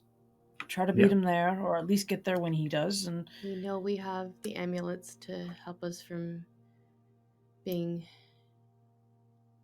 divined against. well, that doesn't protect the crew, but No, but if we bring this ship down like we just did, and if they have spyglasses on this to see if anything, before we were And detected, I just the put us captain in kind of, danger. in the middle of you talking, the captain kind of looks at you. Are we staying or going? Going. Going. And We should go. the ship just starts to lurch immediately. I could get used to traveling like this. About an hour later, the person in the crow's nest again calls out, and everybody heads over. There's another ship exactly like this floating in the water. Looking like it's dead. That's what they say. You can't see it from this. The captain's looking at you to see if you want to investigate or not. Are we close? Are we close enough to use the familiars? Yeah. Or look at Adelaide. Yeah. Since you're within an I can hour, just- yeah. My not more than an trio has become a single I was gonna say your octopus after an would be there. hour. Well, no, this is within but, an hour. But I have so, Telemachus, so But yeah. all right. Well, then I'll send So the trio up. but the octopus, you'd have to either drop the octopus back in the water. You would have to pick it up, or because this ship goes faster than a mile an hour, so your octopus would not be able to keep up. Sure, I'll just have the hawks. So the hawks start flying down, and the ship looks exactly the same. It's got the same weird kind of bobbing in the ocean. Does not look right. Yeah, it just doesn't look Just right. try to have one sail through the sail. One mile, yeah. So one flies right through the wood, and it's definitely an illusion. Thank you, Adelaide. That's incredibly helpful. Mm-hmm. So I now we can't know hear what you, it but looks I like. assume I'm being thanked. You feel a hand on your shoulder. Well, no, this one is telepathy, not you're in their emotions. So. Well, Telemachus is my But familiar, you and can't I do can that up to a mile. You can only do it 100 feet, I thought, or 300 feet. Either Yeah, way, yeah. you wouldn't be able to do it. So, I mean, you could. They would just be a lot closer, and not able to fly through it because you're way up. You're more. Yeah, than the 300 spell's a feet. little weirdly Not worried about it. phrased, but yeah, if you just want to say that It doesn't matter. The point is, you input. figured out that it's an illusion again, another one. And about every hour, for the next for the next 6 hours, really you run into another one, and there are 6 of them floating out there that you'll have seen. If they start matching this, if there's one exactly an hour later, then Bonnie says don't stop. She just says keep going. Well, you didn't stop the last one, but there's no way to test this one because Yeah. Why without would casting you spell yet. leave? Why would you leave at a certain point? Isn't this just a breadcrumb trail? Remember when I accidentally made The- 2 Rikus? the captain How can I forget? the captain will chime in a little bit and say, if we were on the water, we would not have found all 6 of them. That's true. It's a So timing it's just- It mechanism. would have been a lot more than an hour between them as well. And it would have just hedged their bets about what direction someone might be coming from, or. All right, no fair. All right, Well, it so also well, would have he's- slowed. It also would have slowed down a ship on the water a lot more because they'd have to get close at the risk of It cannons. would have taken hours. Well, then they inadvertently helped us out a little bit. At least we have an idea of the right direction. And an inkling of what they're capable of. Your octopus told you that one. All right, so we're gonna go ahead, unless there's anything else anybody wants to do or talk about on that day. Adelaide snaps her octopus into being onto Arthur's head. Perfect. And then a bunch of flumps appear and start to attack it. Like they just like You land. just like, see beat the on it. octopus going. And then they like realize it's dancing. They all start dancing the same way. This is a beautiful tableau. So that'll be the end of that day. And then so now we're on to the third day. The captain says he's expecting to arrive mid-afternoon. Should be able to see at least Sea Lamb and Island by mid-afternoon. So they've got extra spotters out looking for ships, and are hoping to find Admiral Sea Spray soon. Bonnie is out among them and just pacing in a fine fit of nerves and is fairly quiet. Adelaide is on the deck, near-ish Bonnie, trying to read to distract because a 16th pair of eyes is not going to make a difference.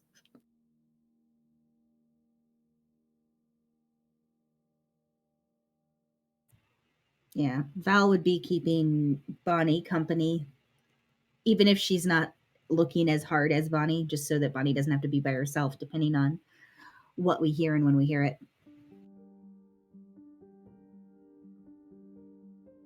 Are the flumps still following me?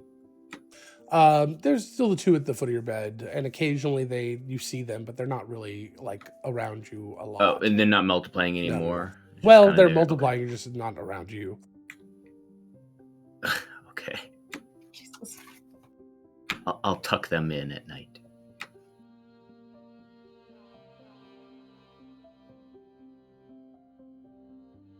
Bonnie, I'm not sure about the resiliency of Airshale if you insist on pacing a groove into the deck. Sorry. Just concerned for your safety in case a hole opens up. It'd be a long drop. I can heal a lot of things, but that'd be hard. See, she gets That it. would be difficult, yes. Just Hey, at least I'm trying not to sitting on the railing dangling my feet. I would kill you for doing that, because then I'm going to have to bring you back again for real. You have never had to bring me back. I have never died under your watch. You are far too careful for that. The ship is not wood. I Well, can't now we're knock on it. fucked. Why would you say that, Bonnie? The captain. Knock on my head. He's got It's just about a wood. woody. You can go knock on that. Knock, knock on wood, baby. Jesus Christ, Merrick. He's stealthy. Stop turning invisible. It's not funny. It's only funny when I do it. Excuse Not me funny for when I do something it? off to the bathroom. This is the last day then, right? Yeah. We should, according to the captain, be there today. Mid-afternoon. Bonnie starts. Do we have a plan? Nope. Bonnie? Would you like to fly down there, Bonnie, when we get there? Would you like me to cast fly on you? That is very tempting, maybe, but I would worry about leaving everybody else behind. I can fall Could you do that? Could you do that on all of us, or I don't know? I could do it on 2. You and Merrick, maybe, for 10 minutes. Maybe I don't know. I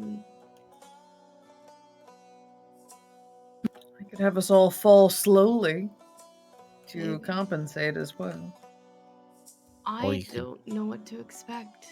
I don't know if there's gonna be cannons roaring. I don't know if are we trying to. You could message him and ask for parley. I could. I could really use some ice cream right now, too. Parlay, say not parfait. parlor. Oh, parfait. God damn it. That wasn't even the one I was thinking. Actually, asking for parley may not be a terrible idea. Or, I mean, we are proctors. You don't have to raise your hand, Bunny. What if we said something about being from the Birchfield and having a warning that this is all so convoluted. I can't. I'm not sure. I think the initial. I think straightforward would be best. He doesn't. I think From involving the Birchfield gets reputation, overly complicated. Well, from reputation, he seems to be a man who won't wander into a situation that he's not sure of potential outcomes, perhaps. So he probably knows who we are. I don't know, maybe. I mean, it's not like he's ever answered a sending of mine before, but Doesn't mean he wasn't getting them. there's that. Just means he's an asshole. Sorry. Well, I mean, that's my only concern, is the second he hears me speak, he'll, if he's intelligent, we'll put two and two together. All right. Well, I mean, in the end, I don't know about you all, but what I'd like our end game to be is to get the reality manipulator from whatever bad actors or questionable actors might want to be using it. So I agree with that. the Nexus manipulator's my aim. I have some means to retrieve it if we can, get it alone. Maybe I'm the distraction then. That's asking a lot, Bonnie. I don't know if I feel right about that. I mean, I've been our distraction before. Slightly different circumstances. Maybe. I'm not saying that you're a liability. I'm saying that he has... There are mitigating... This isn't just some person you're trying to distract, I think. Yeah. I know you're not saying that I'm the liability. I'm thinking Really it not. myself. No, I'm saying I'm the liability. I know you're not.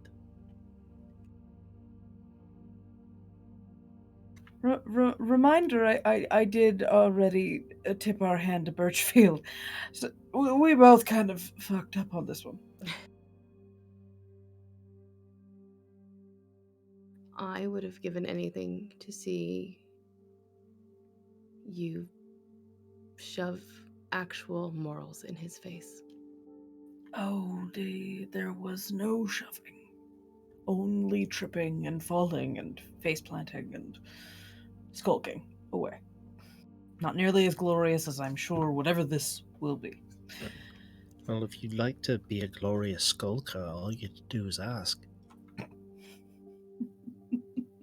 And about that moment, you hear someone call out above. You didn't quite catch what they were saying. Actually, somebody were on deck. So you hear, that they're seeing land. As you turn, it's hard to see through some of the fog and the mist, but you do see the land start to peek through, especially as you get closer. This landmass that starts to stretch to the edge of of the horizon.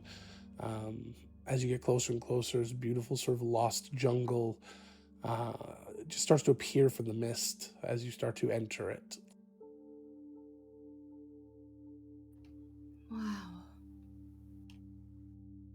And the mist almost seems like it resides at the edges of it. As you kind of crest in and over the land itself, you start to see a huge distance into the jungle. Off in the great distance, there's a huge mountain with a few mountain ranges coming off to either side that look like they may go a large portion of the entire continent itself, or at least the area you can see. This is gorgeous. And this was only recently discovered? Uncharted territory. Check that off the bucket list. She looks over at Jasper, or Captain Jasper. I'm pretty sure it's been charted by at least a few people. But for us, absolutely not charted territory. Not charted, but I know how to find it. Every Goa knows how to find their way home. This does mean we did not beat him to the island. It means we haven't found him yet, but I'm going to guess you're correct. Let's find him. And they start to head up the coast. And it's not long before they call out that there's this little beached sort of inlet surrounded by some cliffs on either side. And they see the ship there docked. Several of the crewmen working up top. We found him. They've seen us. Okay.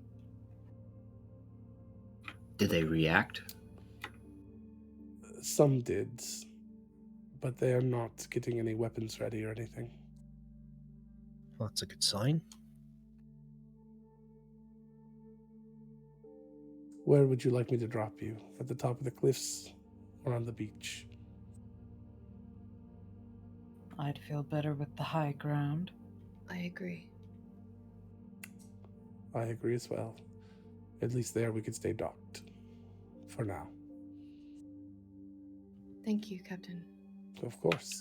Are you waiting to bring us back, or I hadn't We are even a thought to ask. two-way charter. Okay.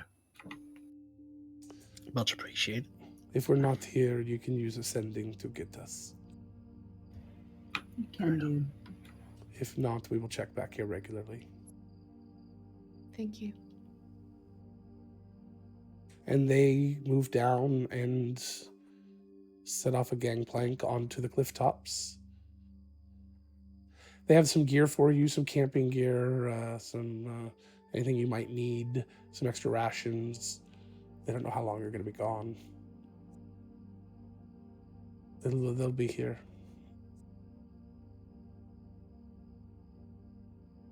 Thank you.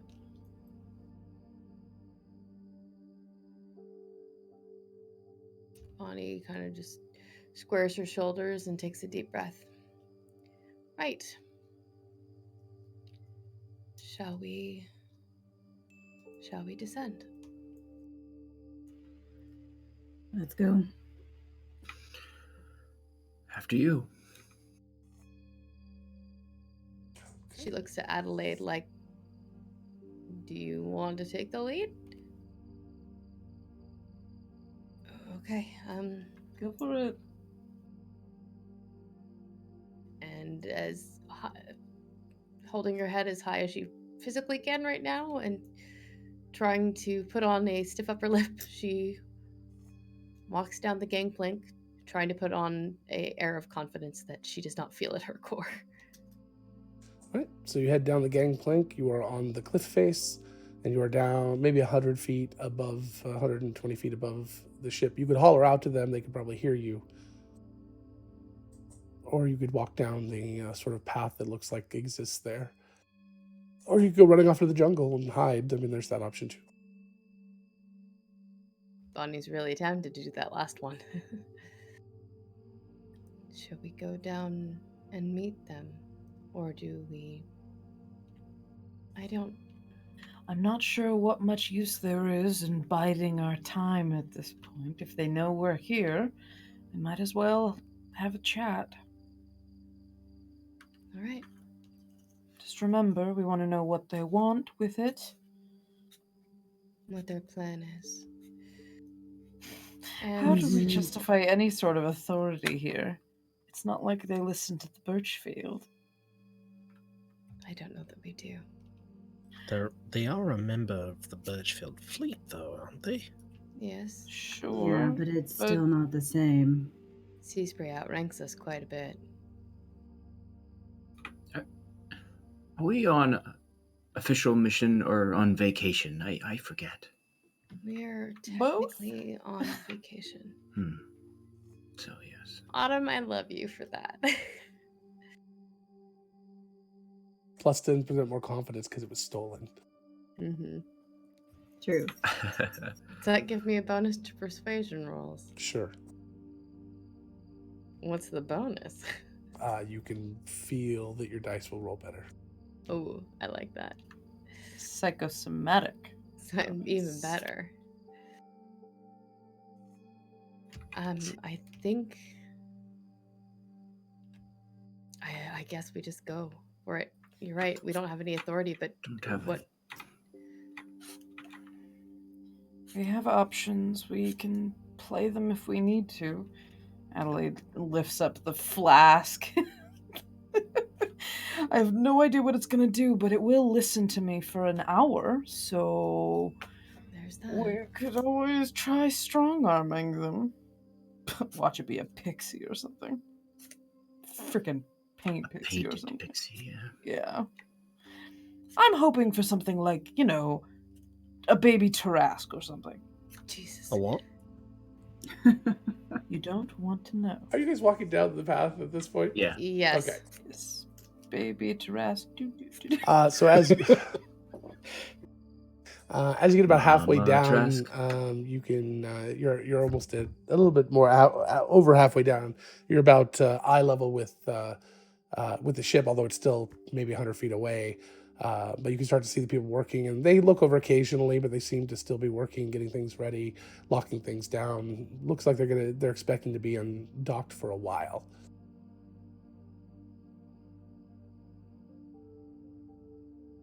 You get down onto the beach itself, and there's this incredibly large, maybe half giant, kind of steps down off the ship and down the gangplank and starts to head over to you. He's bald and he's got this big scar down his cheek, right down here to the base of the neck, and he's wearing just a nice tunic, and he's got a Birchfield emblem on as he walks over, and he kind of sizes you each up and notices your gold pins, if anyone's wearing them. I assume somebody is. And he holds a huge finger. I mean, his hands are ginormous. Be like your entire hand just to get around one of his fingers, and he just kind of points. You've got a gold pin. Yes, we are gold. You're from Birchfield. What can we do for Yes. you? We'd like to meet with Admiral Seaspray, please. The Admiral very busy right now. I'm not sure that I can accommodate. Is it important? It is important. I see that you are currently unloading. If We are getting We need ready to for a be- journey, very long, really, where is it that you are heading? to Into the the center island. of the island. Is it a official Birchfield trip? It's my Expedition. understanding. What lies at the center of the island? Some sort of canyon. Hmm. Interesting. Sightseeing trip, then. Something powerful there. Isn't there always? Of course, then it's something worth acquiring.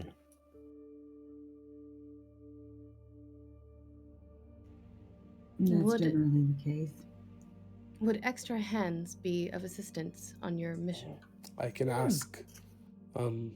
You were sent here by the Birchfield? In a way, yes. Okay. Your names. Reed. Reed. Okay, Adelaide. Reed and party. And he starts to head back. That works. Sure. Fewer names to You, remember. you Seems wait like here. been I'll tactical. be back soon.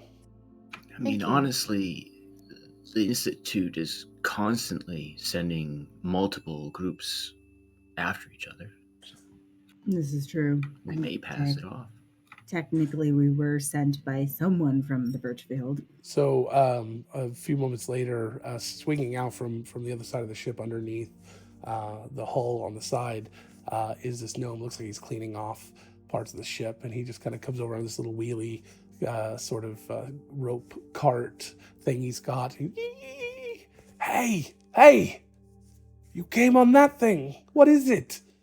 It flew. That's classified. Amazing, right? Oh, it's classified. Gold pin business. All right. Yeah. Sixth floor stuff. Sixth floor.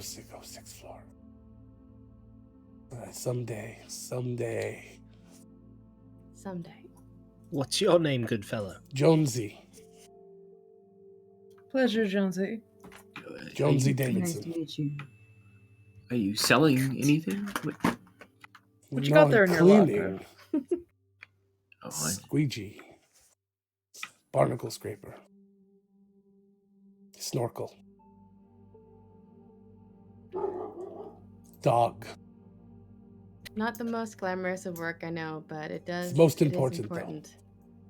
It is incredibly so. Unless you are the Pope. And like a holy ship. Exactly. Where was this one built? Do you know? Birchfield business. 6th floor. Yeah. That one I don't know. Grew up making them, though. Oh, yeah. Wait, what? You grew up making them? Making ships, yeah. Oh, that's awesome. Why does it make strange noises at night?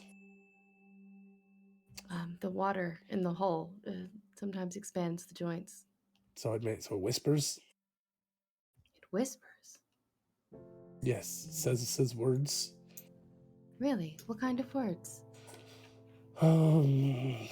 Well, sometimes it's just mumbly. You can't really hear it. Sometimes it talks about death and revenge, and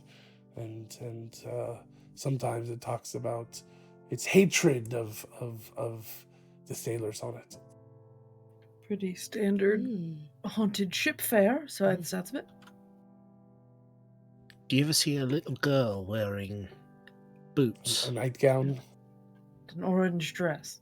sort of With a predisposition towards shrimp. sort of a nightshirt John Mulaney vibe. Old Victorian girl.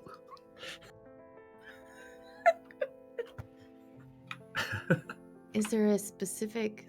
Does the voice always sound the same? Does it sound... It's very hard to different? understand. It just whispers a lot. It whispers all the time.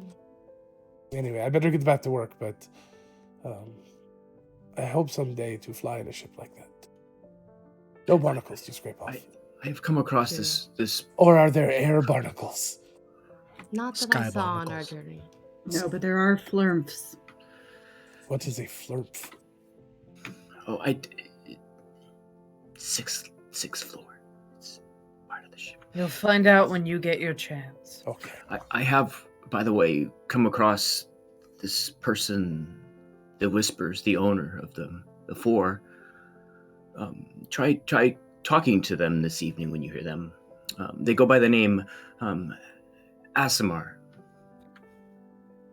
All right. I will do Sure, that. you crinkle candy wrappers while you talk to them. And whisper, yeah, they like that. Okay. Candy wrapper. I don't have any candy. Do you have any candy? No, Yeah, here. we don't have candy. I hand over a piece of Yeah. cafe. This is Okay, my I will. fault. I will have this tonight after dinner. Adelaide looks at Val. This is my fault. This is all my fault. He puts out his pocket and wheels off. As the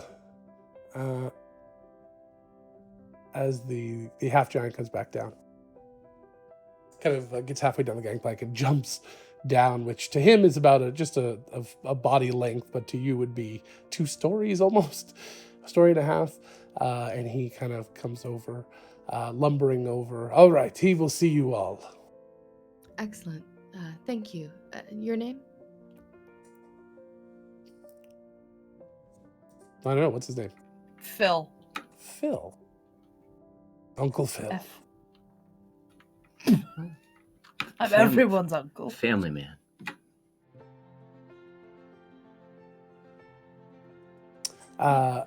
And he will just kind of escort you back over the gangplank, and he goes and starts carrying some stuff around.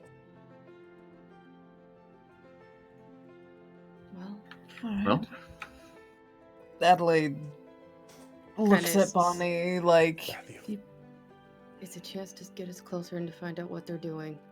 no, it was a fair right. instinct. Just checking in. So, Bonnie, as you get up to the top of the ship, you see that most of the people are just getting the ship ready for a long docking. You know, they're cleaning things up. They're removing some of the sails and things for cleaning and repairs. And, you know, you would guess that they're estimated to be here at least a week by the look of what the work that's being done up here.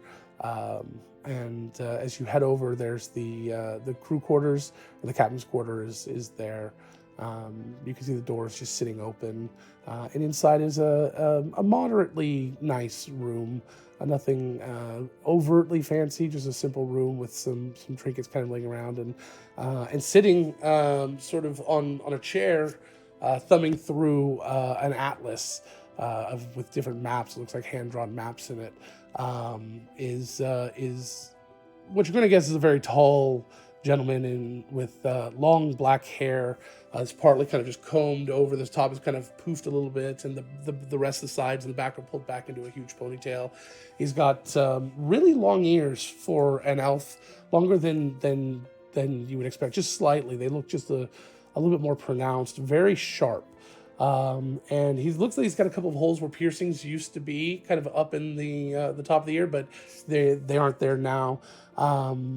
Birchfield dress code. Thick black eyebrows, dark hair, wearing a very high collared sort of vestment, and with these button downs, this ornate sort of almost like it's an admiral's uniform, and this huge pauldron on the left shoulder that is the emblem of the Birchfield. And it's all in the Birchfield colors of blue and gold, I believe. Blue and bronze. Blue and bronze, yeah. Yeah, it's like an off bronze. And the one thing that really, really stands out to everyone as they kind of see and he looks up is that his eyes are almost exactly the same color as Bonnie's.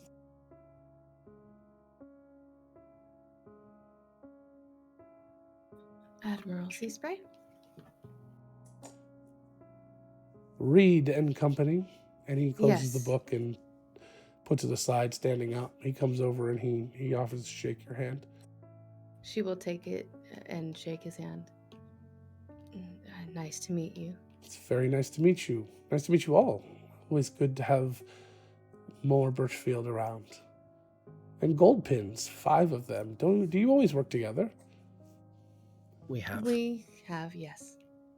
Gold pins usually strike off on their own, do their own missions. That's interesting.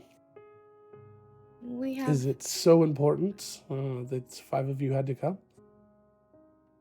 Well, we were told that your mission was important and that you might need some extra hands. Were you? And who told Yep. you that? Jonesy? Because you're going on an excursion, yeah? I meant before you came here. And he's kind of hedging for your name. Marek Strider. Merrick. All right. Hail and well met. Strider. Are you Liara's child? I am not sure how to answer that, sir. Then yes, you definitely are. Bonnie laughs a little bit in spite of herself, but she did not mean to, but she just kind of... I see you know Liara as well.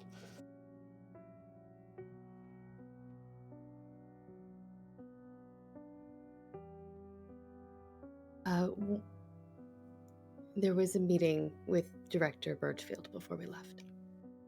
And Birchfield himself told you of my mission. We came to become aware of your mission, and Birchfield was candid once the subject was broached.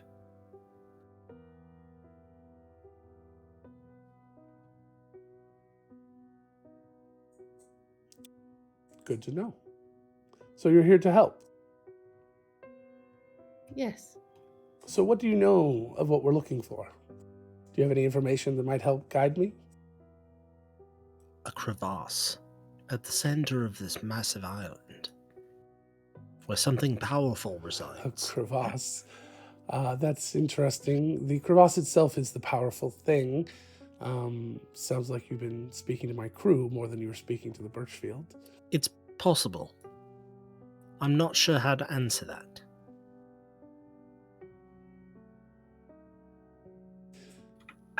More appropriately, it would be called a crack, or a void, or portal, or a door. A tear is how some have spoken about it. I'm assuming that is the doorway to the Fae. It's what some people think it is. What do you think it is? I know what it is. All right. Same question. With all due respect, Is that going to help you help me? I mean, Yes. None of us I at Tabaxi. do have Curiosity. several spells that can ascertain more information on things of legend. needing a closer awareness of what it is they're looking for would help. I in have such had matters. legend lore cast on this particular item and items surrounding it dozens of times. There's no limit to the reach of my knowledge other than the limits that exist. Congratulations. Why do you think you could help? What is it you think you offer? Why are you here? I'm not a lad out on my own. Buddy system.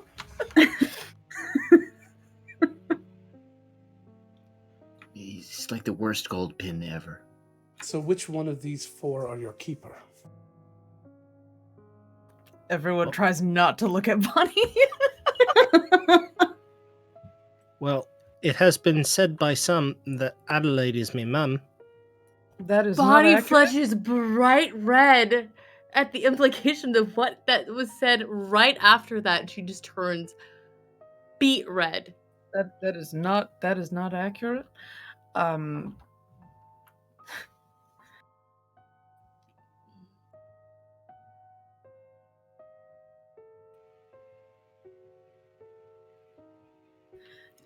To be honest, we all take turns. It's exhausting. Being his mom. You have a device. We are the five responsible for getting the items that put it together. Oh, you're going with the truth now. Interesting. And he goes and he sits on the edge of his desk. We have I'm a vested listening. interest in what's going to happen with it.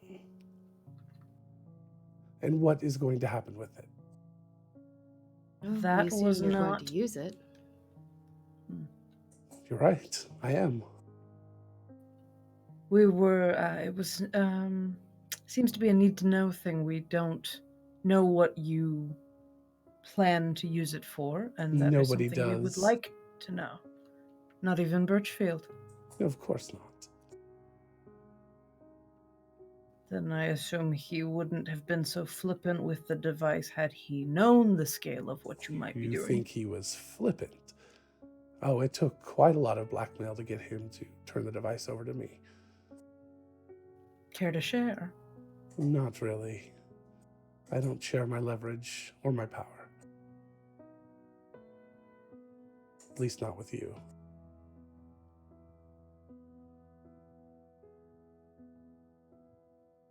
What about with me? Who's in charge right now? Try really hard not to look at Bonnie. I suppose that would most likely be me. Then I would suggest keeping your monkey boy.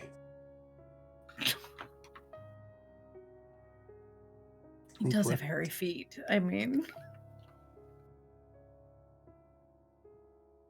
That was a Dirty Rotten Scoundrels reference.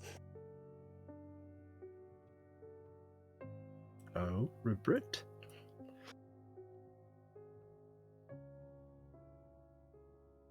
I know that we don't necessarily rate any sort of special treatment because of how the device was put together or found. It is merely a curiosity. and we're high-ranking manpower. That has to be worth at least a few of your crew more.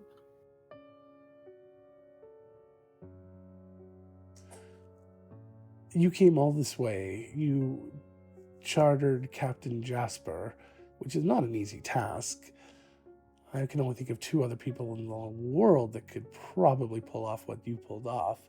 So you obviously are very good at what you do. And you've come all this way, and now you're trying to join my crew for very little reason other than you feel, what, responsible? There's a For sailor's lack of a adage better that each term. man is responsible for their own actions, but the consequences affect the crew. But you are neither my crew, and I am the man taking the action. So We're don't worry. representatives of the Birchfield, and This is not You're a a part- Birchfield mission. Purely personal then in nature. Personal. Such as? No, I meant your mission is personal in nature, not. Oh, Not not that that I'm you are here. personally responsible for anything here. I see. Yes, it's a personal mission. It is my mission.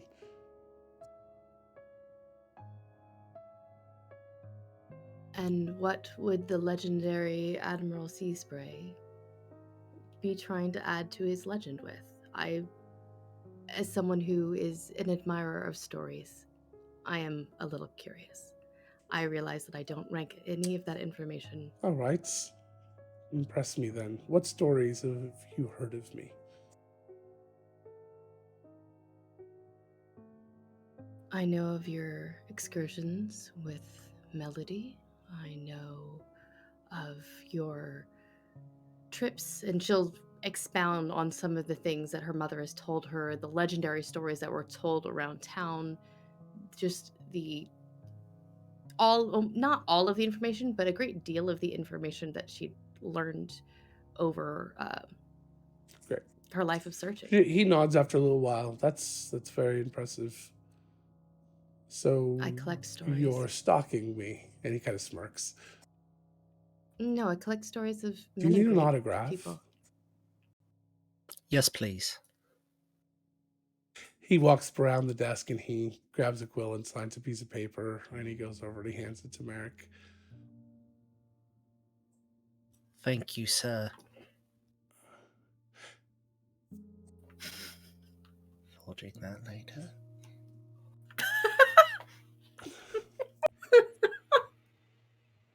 Whew. What would you do with it?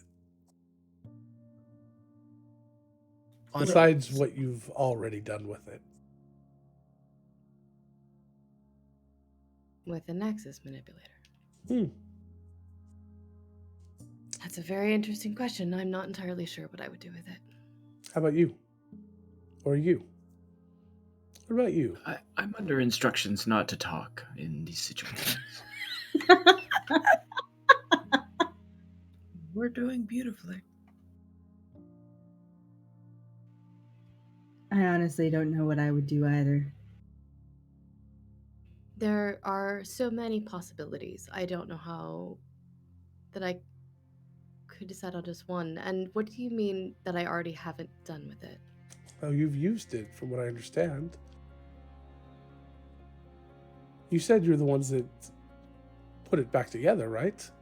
Yes. You created the duplicate of the rogue Riku Riku, yes. before they exploded. Good job, by the way. That was not our fault. That was, I heard it was hilarious. In retrospect. To Riku. I don't see how it really affected anyone else, so It was a little upsetting to watch. Agreed. Sorry, please I haven't excuse me, I haven't eaten eaten in today. at least Sorry. an hour or two. One flurp remains. Is there any food here at all? I brought my own if there's not. Then why are you asking? Well, it looks like you're Politeness. planning a journey of at He- least a week, if not longer. At least. Although, if you wanted to convince Jasper to take us there, then maybe I could be persuaded to let you come along. And he motions to a large bowl of fruit and meats, the dried meats that are a little spread that's off to the side for you, Arthur. I'll indulge. And as you get over there, one little flurp pops off your hair and lands in the fruit bowl. I wink at it and leave. It picks up a chunk of bread and follows you back. Disappears back in your hair. Give it. It seems to me, Admiral, that the question of what to do with it is a bit maddening. There's to have come so solidly down on a choice makes me think it's either something very small or something very, very big. Something fundamental. It absolutely is something so important. The most important thing that could ever happen. Which is? Get me Jasper and we'll talk.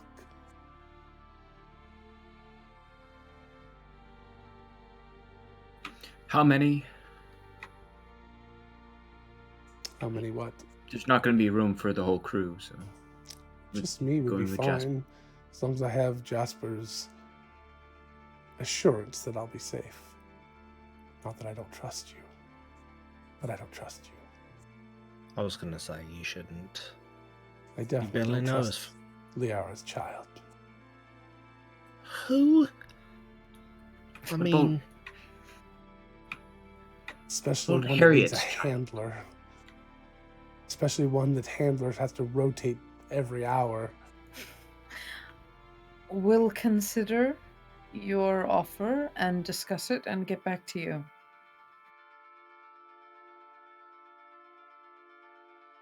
Is there anything else that we need to talk about then?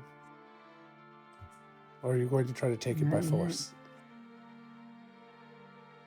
I think that that would be a foolish idea. You're right. It would be very foolish. And despite our outward appearance, we are not foolish. I don't think you're foolish at all. You're too good to put the manipulator back together to get Jasper. Nobody here is a fool.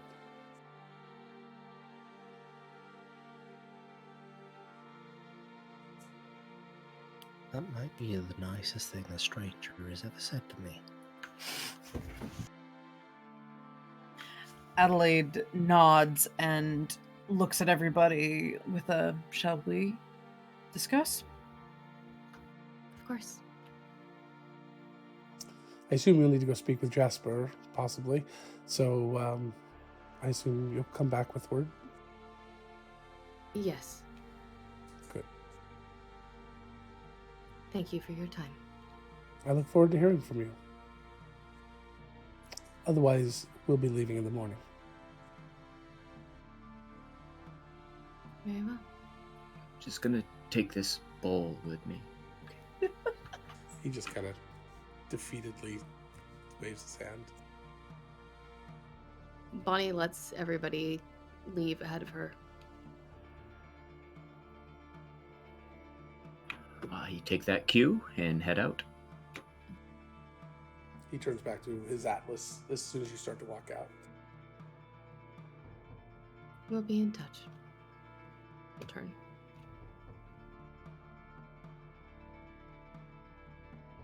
And she'll walk out. Okay. And you guys do what? Talk and walk, I assume. Yeah. Okay, go ahead. I don't know what the fuck that man wants. It's impossible to tell with what little information he's giving us. All we know about him is the stories Bonnie's got, the fact that he has the manipulator and was willing to blackmail Birchfield to get it, which speaks in and of itself, and the fact that he doesn't want to tell anybody what he's planning to do with it, but to him it's the most important thing. I mean, someone who's going to do anything they have to get what they want is not necessarily someone that we want to have whatever their most important thing is. But it could also be that he just doesn't want anyone to know what is important to him. And that's also true. We But- don't have enough information. Why keep it secret? Shame? Pride? Leverage? Leverage, mostly, I assume. That's true. If he's been willing to do anything to get what he wants, then he must have screwed over a lot of people in all these years. And like blackmailing Birchfield as an example. So he may have enemies. He wouldn't want them to know whatever was important to him. And whatever he does, whatever he brings forth or changes or removes, he doesn't want anyone knowing what it is so that they can just take it away again or later. Who knows? I don't know that me being his child is going to be leverage. I'm not sure much of anything is going to convince him to change his mind or course. Agreed. I suppose we can talk to Jasper, at least if we get more information and he's with us with it, it gives us a chance to potentially take it. Or we try And- to make it to the center of the island and beat him there. If he takes off and they expect a week's travel, I assume we can beat them there. But who knows how much time, what he can do, if he has a plan, if we leave and are waiting for him, that gives him time to prepare for us. I don't know. I have a suspicion that no matter what we describe, whatever that canyon is to Jasper, I assume he won't want someone poking around on his home.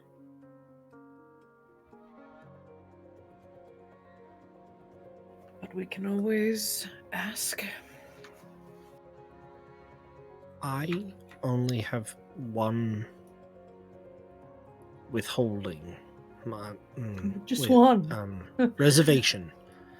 Yeah, it's the main one. The fact that we are under the assumption that what he wants and what he wants is harmful. Well, we we don't don't- know unless he tells. Right. We don't know anything. It could be that it could be a sandwich, for all we know. Metaphorical My- sandwich. Metaphorical Yeah. sandwich. My concern is that the ripple that sandwich has. What happens to... We are not using the sandwich metaphor extendedly through this scene. I'm sorry. It's a sandwich in the shape of a butterfly. I should just stick with it. You just go You with it. can't tear the wings Well, off a sandwich without horrible things happening. The sandwich is actually a good one for this. Because... Many layers. Please, Okay. Val, convince me Um, why the sandwich is a good okay. idea. My concern isn't the sandwich itself. My concern, if you just want something as simple as a sandwich, then that's not my concern. My concern is the ripple effects of it, Of the sandwich. of whatever he's doing.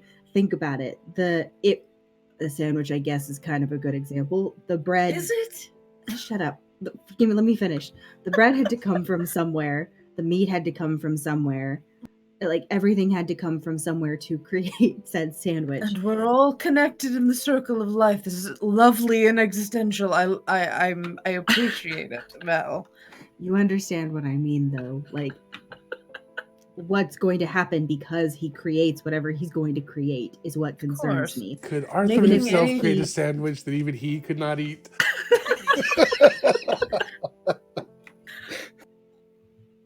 I think it runs the risk.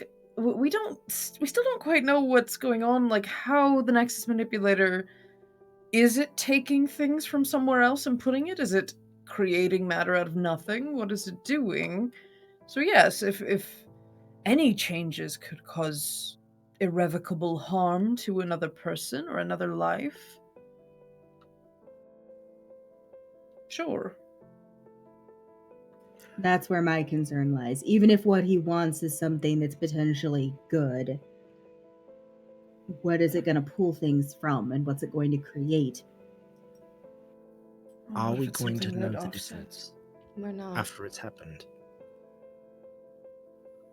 And does My that only make thought it? is just the longer we stay near him, the more opportunities we have to get the manipulator, find out what he's doing, and make sure he can't do anything with it. It's my only thought.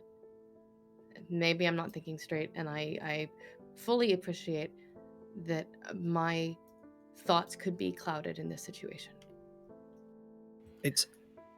It's not that I think that your thoughts are clouded. It's that I think that we got started on this path by a man who had a vendetta. Not necessarily anything to do with sea spray, but entirely to do with the Birchfield. Yeah. Sea spray is just the end of that path. At least for now. My only concern with traveling with him more, I mean, besides the fact that he could totally try to backstab us and do something that's problematic, is the fact that the more time we spend with him, Bonnie, the harder it may be for you in the long run if we have to make a tough decision. If it gets the mission done, it's a risk I'm willing to take.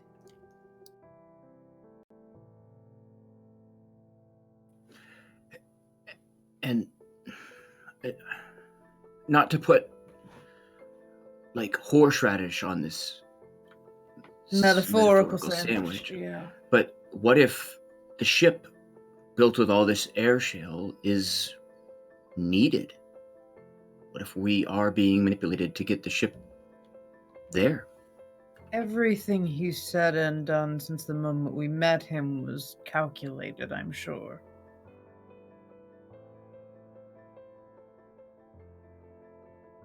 That was the other thing. I have concerns about putting something as powerful an item as this ship that Jasper has anywhere near sea spray. If the ship is already used for a specific purpose, though, can it be used again to manipulate something else? I mean, these are all questions for Jasper, and We're almost there. So. Oh, Yeah, look, you're it's the ship. you're there. This is also questions using knowledge from a different game and different yeah, information. we don't know about I was anything. trying Airshell, really so hard not to do that. I would not be introducing something like that into the game that you would need knowledge from a different game to get into without telling you about it in this game. And I've been specifically trying to avoid all of that because I didn't want to explain it all again. So assume that that's not going to be the case. Whether he goes with the ship or without Jasper's ship, it's not going to matter. It just would be faster. And just him. Correct. That may be to our advantage. A lot easier to take something from one person than an entire crew. So you are on Jasper's ship. Captain Jasper. So who wants the honor? Captain Jasper starts coming up onto the deck, and Bonnie, ooh, come Mac. on. All right. And you know, he starts to walk over. Captain? Just shove her. Come on.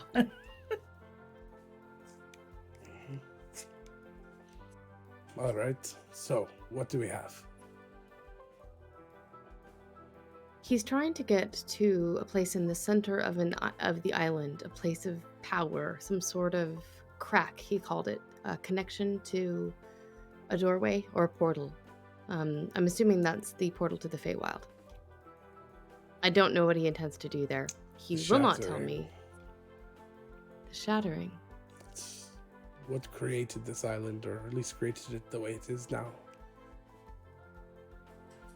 A rift. He won't.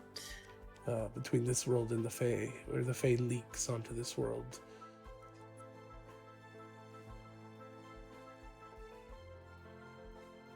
He won't tell us what he plans to do unless we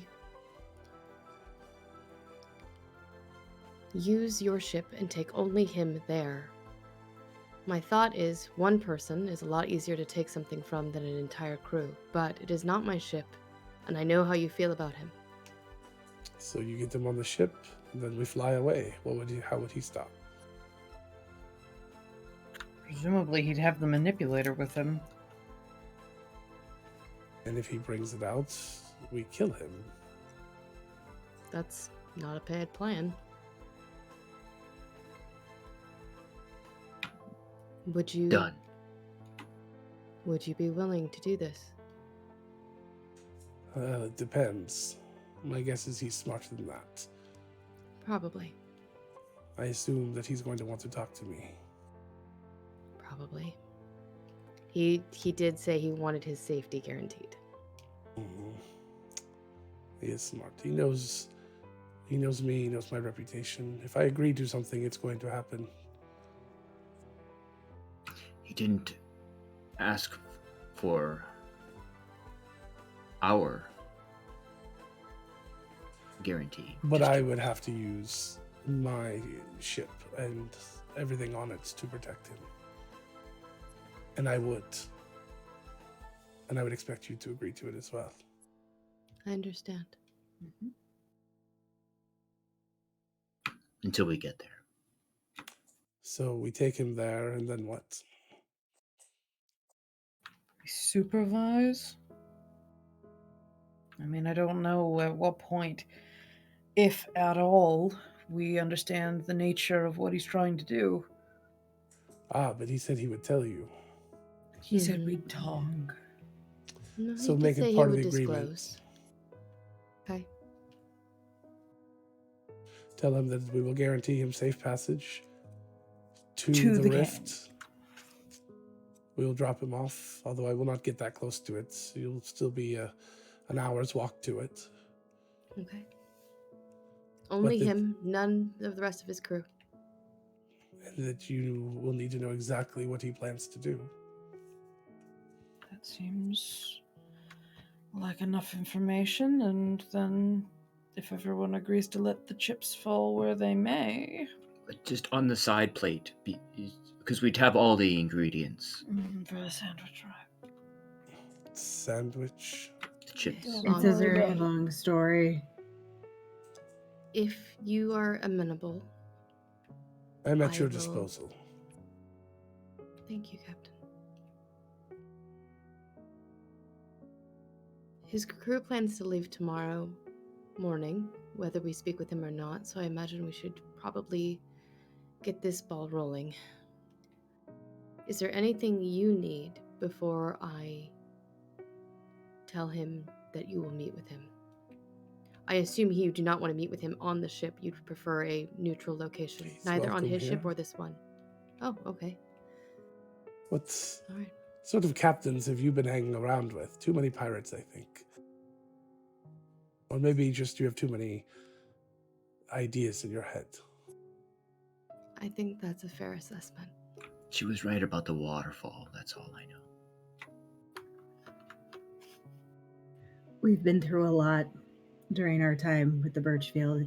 It's been a lot of prepare for the worst and hope for the best situations. Aye. Prepare.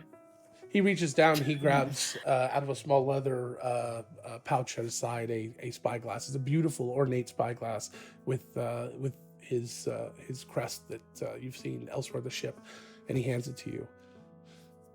You can go with my word. Thank you.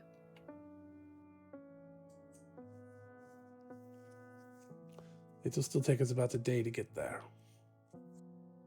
Better than the week he was planning for.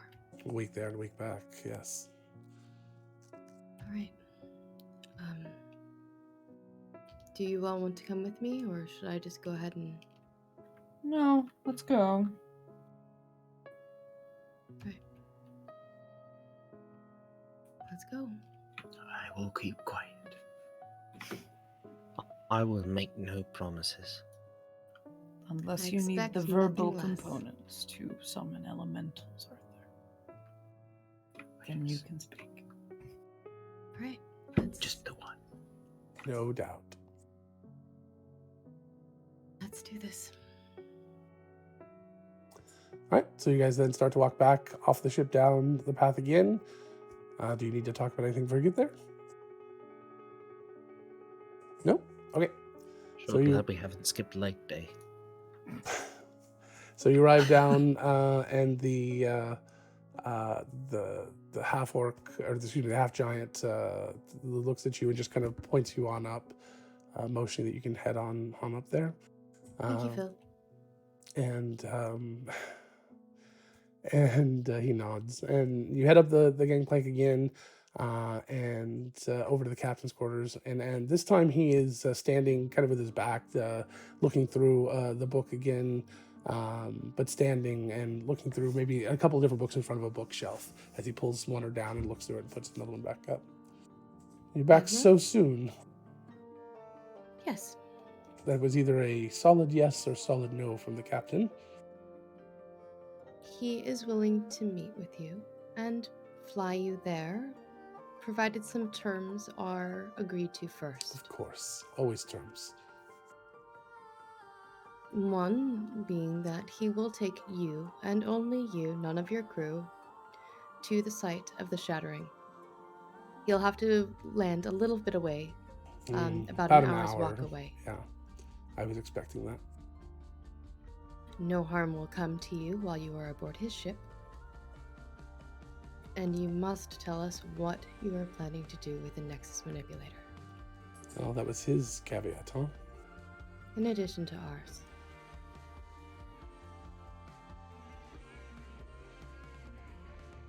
He assumes that you would like to speak with him as well, and says you are welcome aboard his ship to do so. I assume that everything you've told me is true, so I will take that as his word. I don't see the point in lying to you.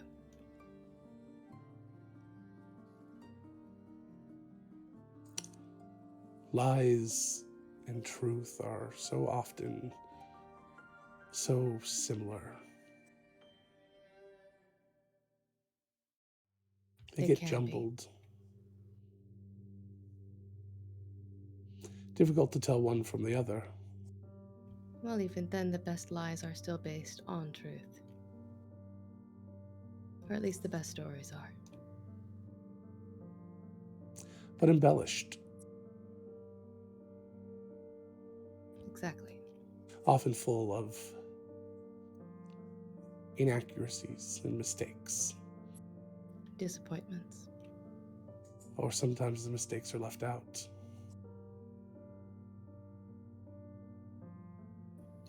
I'm lost in this conversation. I don't know where it went. It would be interesting if the stories were all true. If the truth of every legendary figure were to get out, to be as widely spread. I'm not sure that they would be as held in such high regard. It's part of the fun of collecting stories. Because that's what they are, right? Just stories. I mean, they're based in truth, as you say, but it's the stories that aren't told that are the real truth. Well, perhaps one day you'd let this bard write down your true story then. Would you like to meet with Captain Jasper now, or is there a better time for you?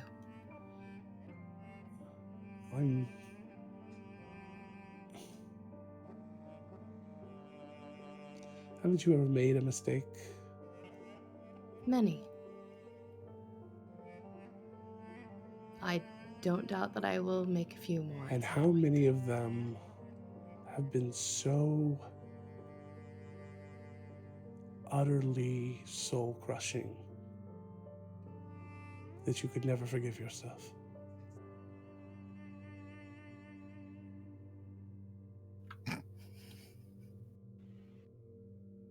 Three. And what Two would that I you know of. do? What lengths would you go through to fix those mistakes? Is that what you're planning on doing? Fixing your mistakes? He turns.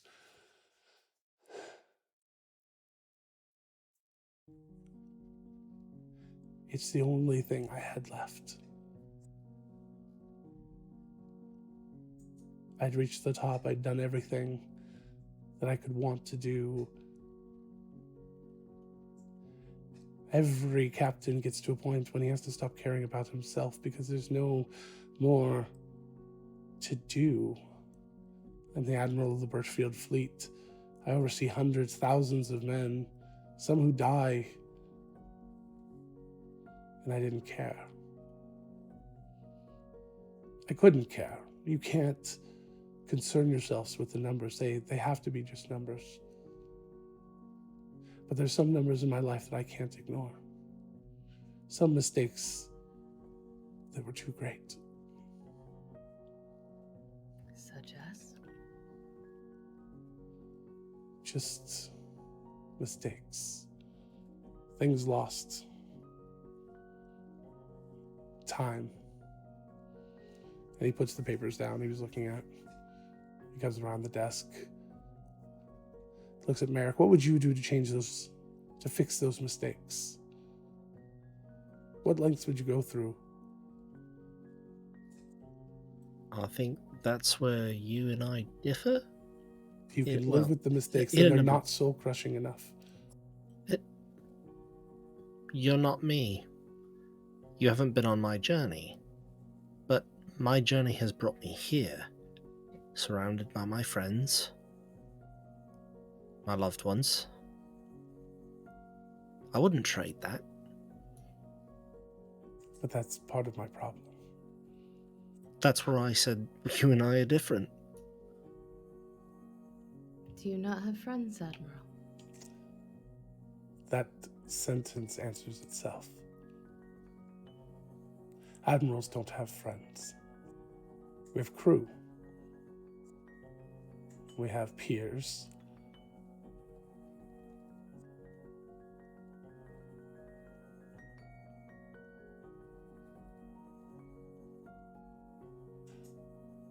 I have to correct the most grievous of errors I've ever made in my life.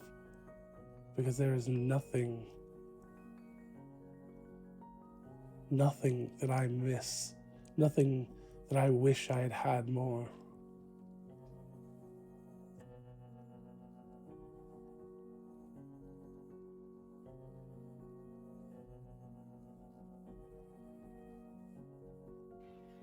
More than what? He turns and looks at Bonnie.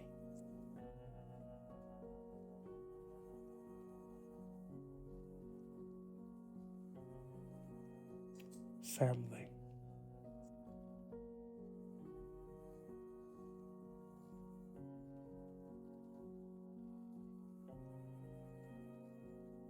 If you need a token of Captain Jasper's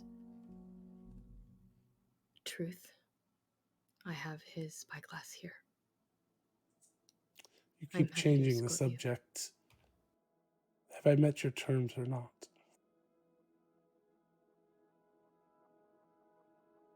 Do I feel like he's telling the truth that that's actually what he wants to use the manipulator for?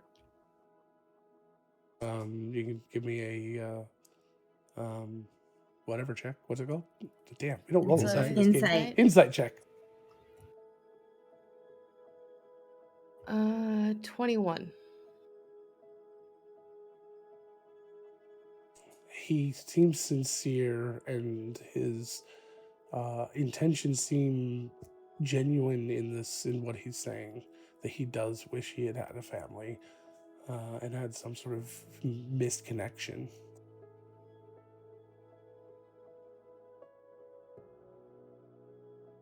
I imagine that there are people on this world as it is now who would still give you that chance.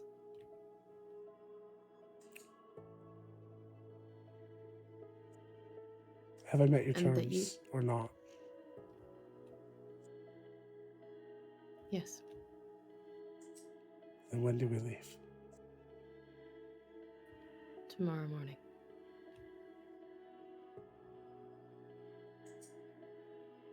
See you then. And he turns back. Good evening, Admiral.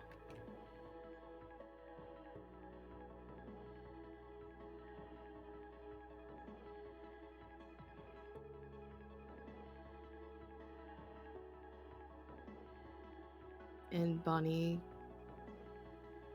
motions for the rest of the group.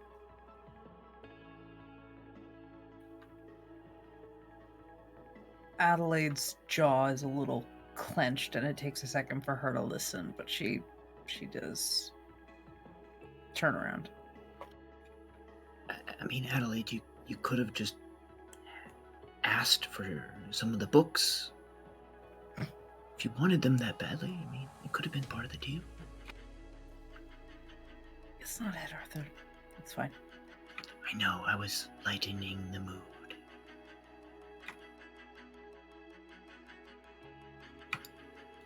Val You're gives about to break a tooth.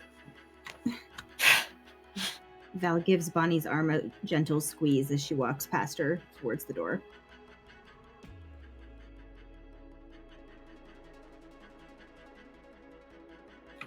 I head out.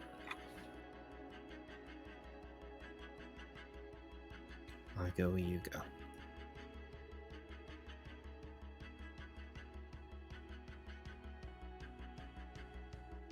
She nods to Merrick. And kind of turns back towards the Admiral. Bonnie Reed at your service. And then takes Merrick's hand.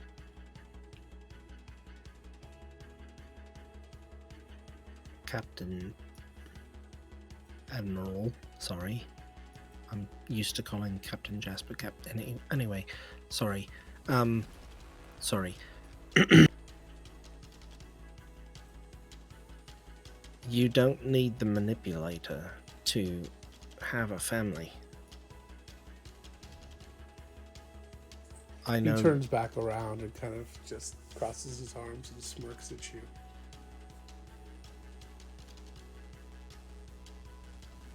If you feel that you have burnt whatever bridges that you've crossed with your family, you have it within your power as a mortal man to change that.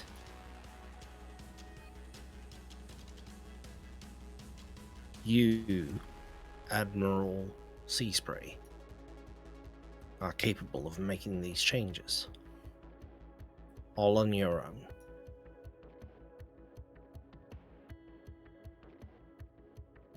If you feel that you need the assistance of a reality manipulating machine,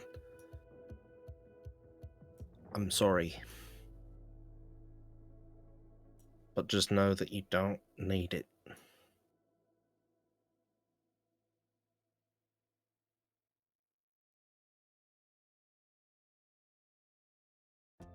He just kind of ponders for a minute.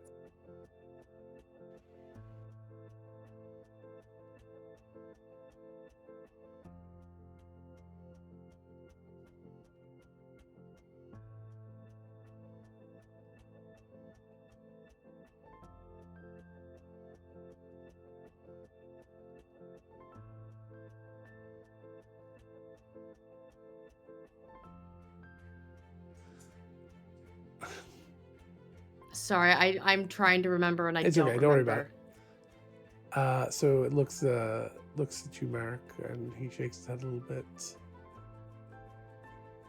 So you think that you can bring her back?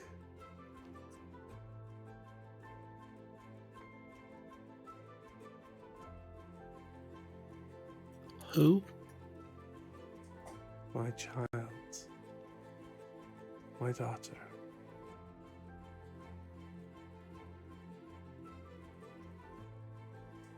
She was killed by Lord Optimus, a vampire.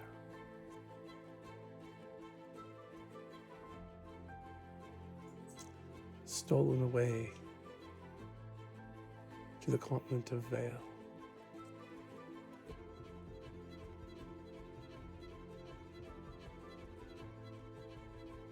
What was her name? Because last time I'm sure I was still breathing. And she storms out.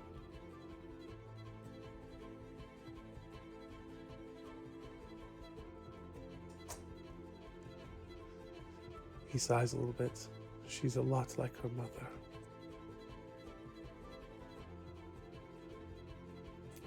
Thinks everything is about her.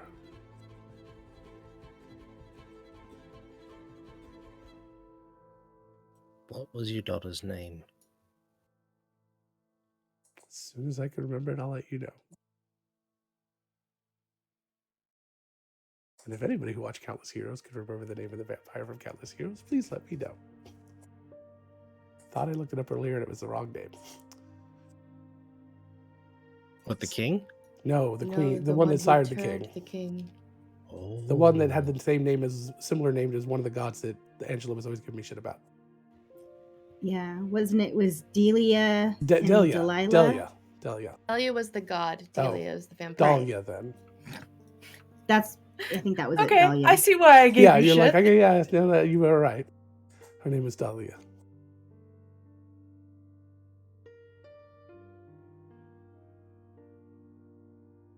It was about a century ago.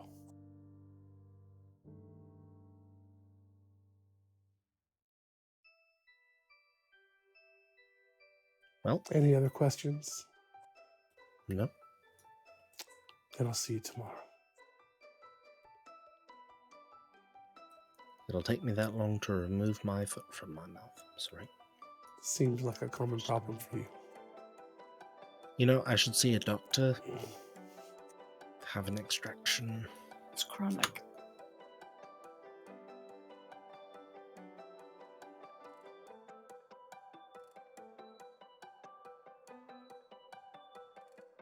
Tutty buys.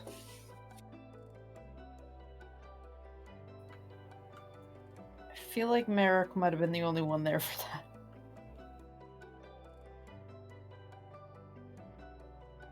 If anybody was waiting outside, I Bonnie would- just I walked was- straight past you, just like full on tears just streaming down her cheeks. She managed to make it outside and is just gone. That's not good. Never made you heroes.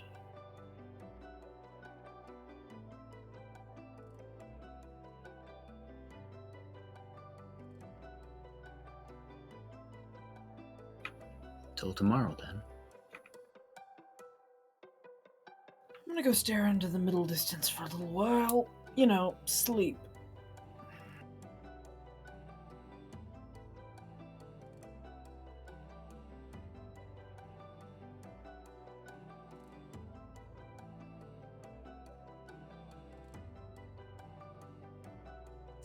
So, Bonnie, where do you go when you get back to the ship?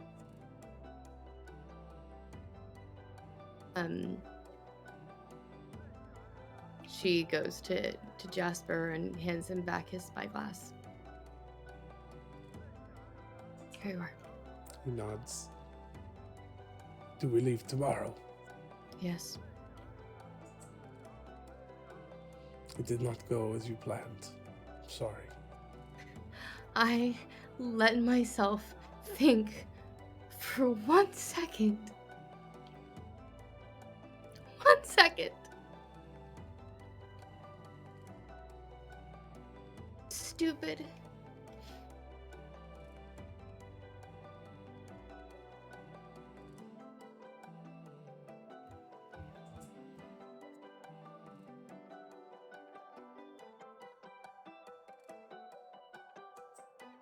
He wants to bring back his daughter.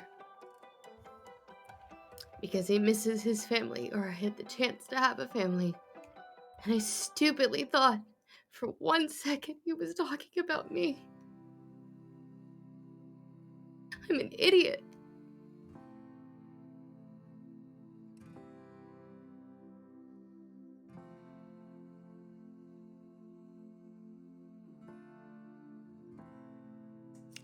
I'm sorry.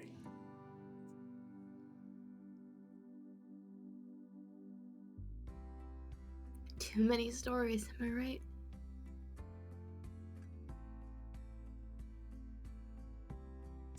Stories are difficult.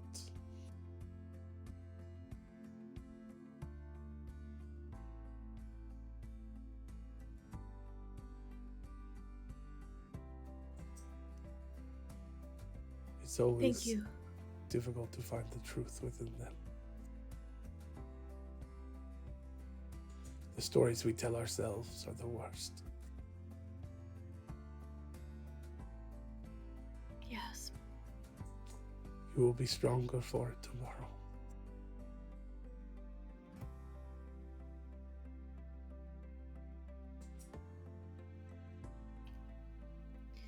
Addy was right. I should have made him earn it. He puts his hand on your shoulder. When this is all said and done, if you need a ship, you have one here.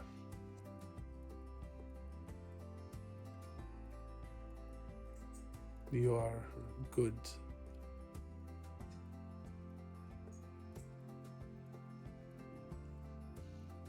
Thank you. You earned it. And he pats your shoulder a little bit. Rest or drink, which is the same thing. I think tonight I may take you up on the drink. Then we shall celebrate. That word's not right. We'll drink. And we'll drink the best. To new ships and fair horizons. To finding the truth.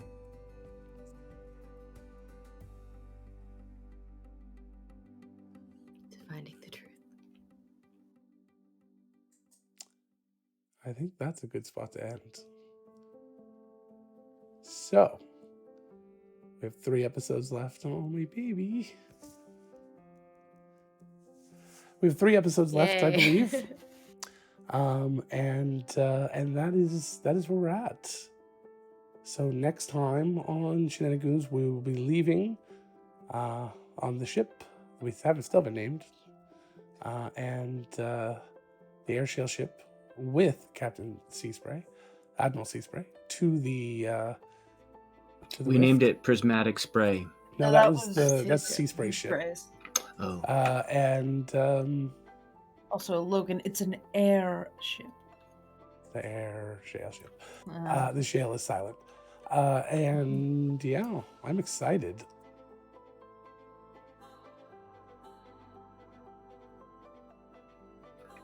Woohoo. Hi. So thank you everyone for being here. We really appreciate that. Thank you for our donors tonight. We'll be hanging out for just a few minutes over on in our chat in Discord. So if you want to join us over there at Discord, we will be glad to chat, answer questions, talk, whatever you like. And yeah, we'll just kind of chit chat over there for a bit. And yeah, I'm very excited about what's coming. If you have any questions at the end of these large arcs, we do AMAs, Ask Me Anything. So those will be coming up once we're done with this in a few weeks here. And we'll have a big cast and crew epilogue AMA session, which will probably be the first week of February. Or actually, if depending on how quickly we get through all this, it may be the last week of January. And then we start gearing up for Shenanigoons Season 2. So that'll be very exciting. Maybe we'll have some teasers for that. I'd like to thank World Anvil and Die Hard Dice for sponsoring the entire nerdsmith.org network. Go to nerdsmith.org and see all the other amazing shows that are over there.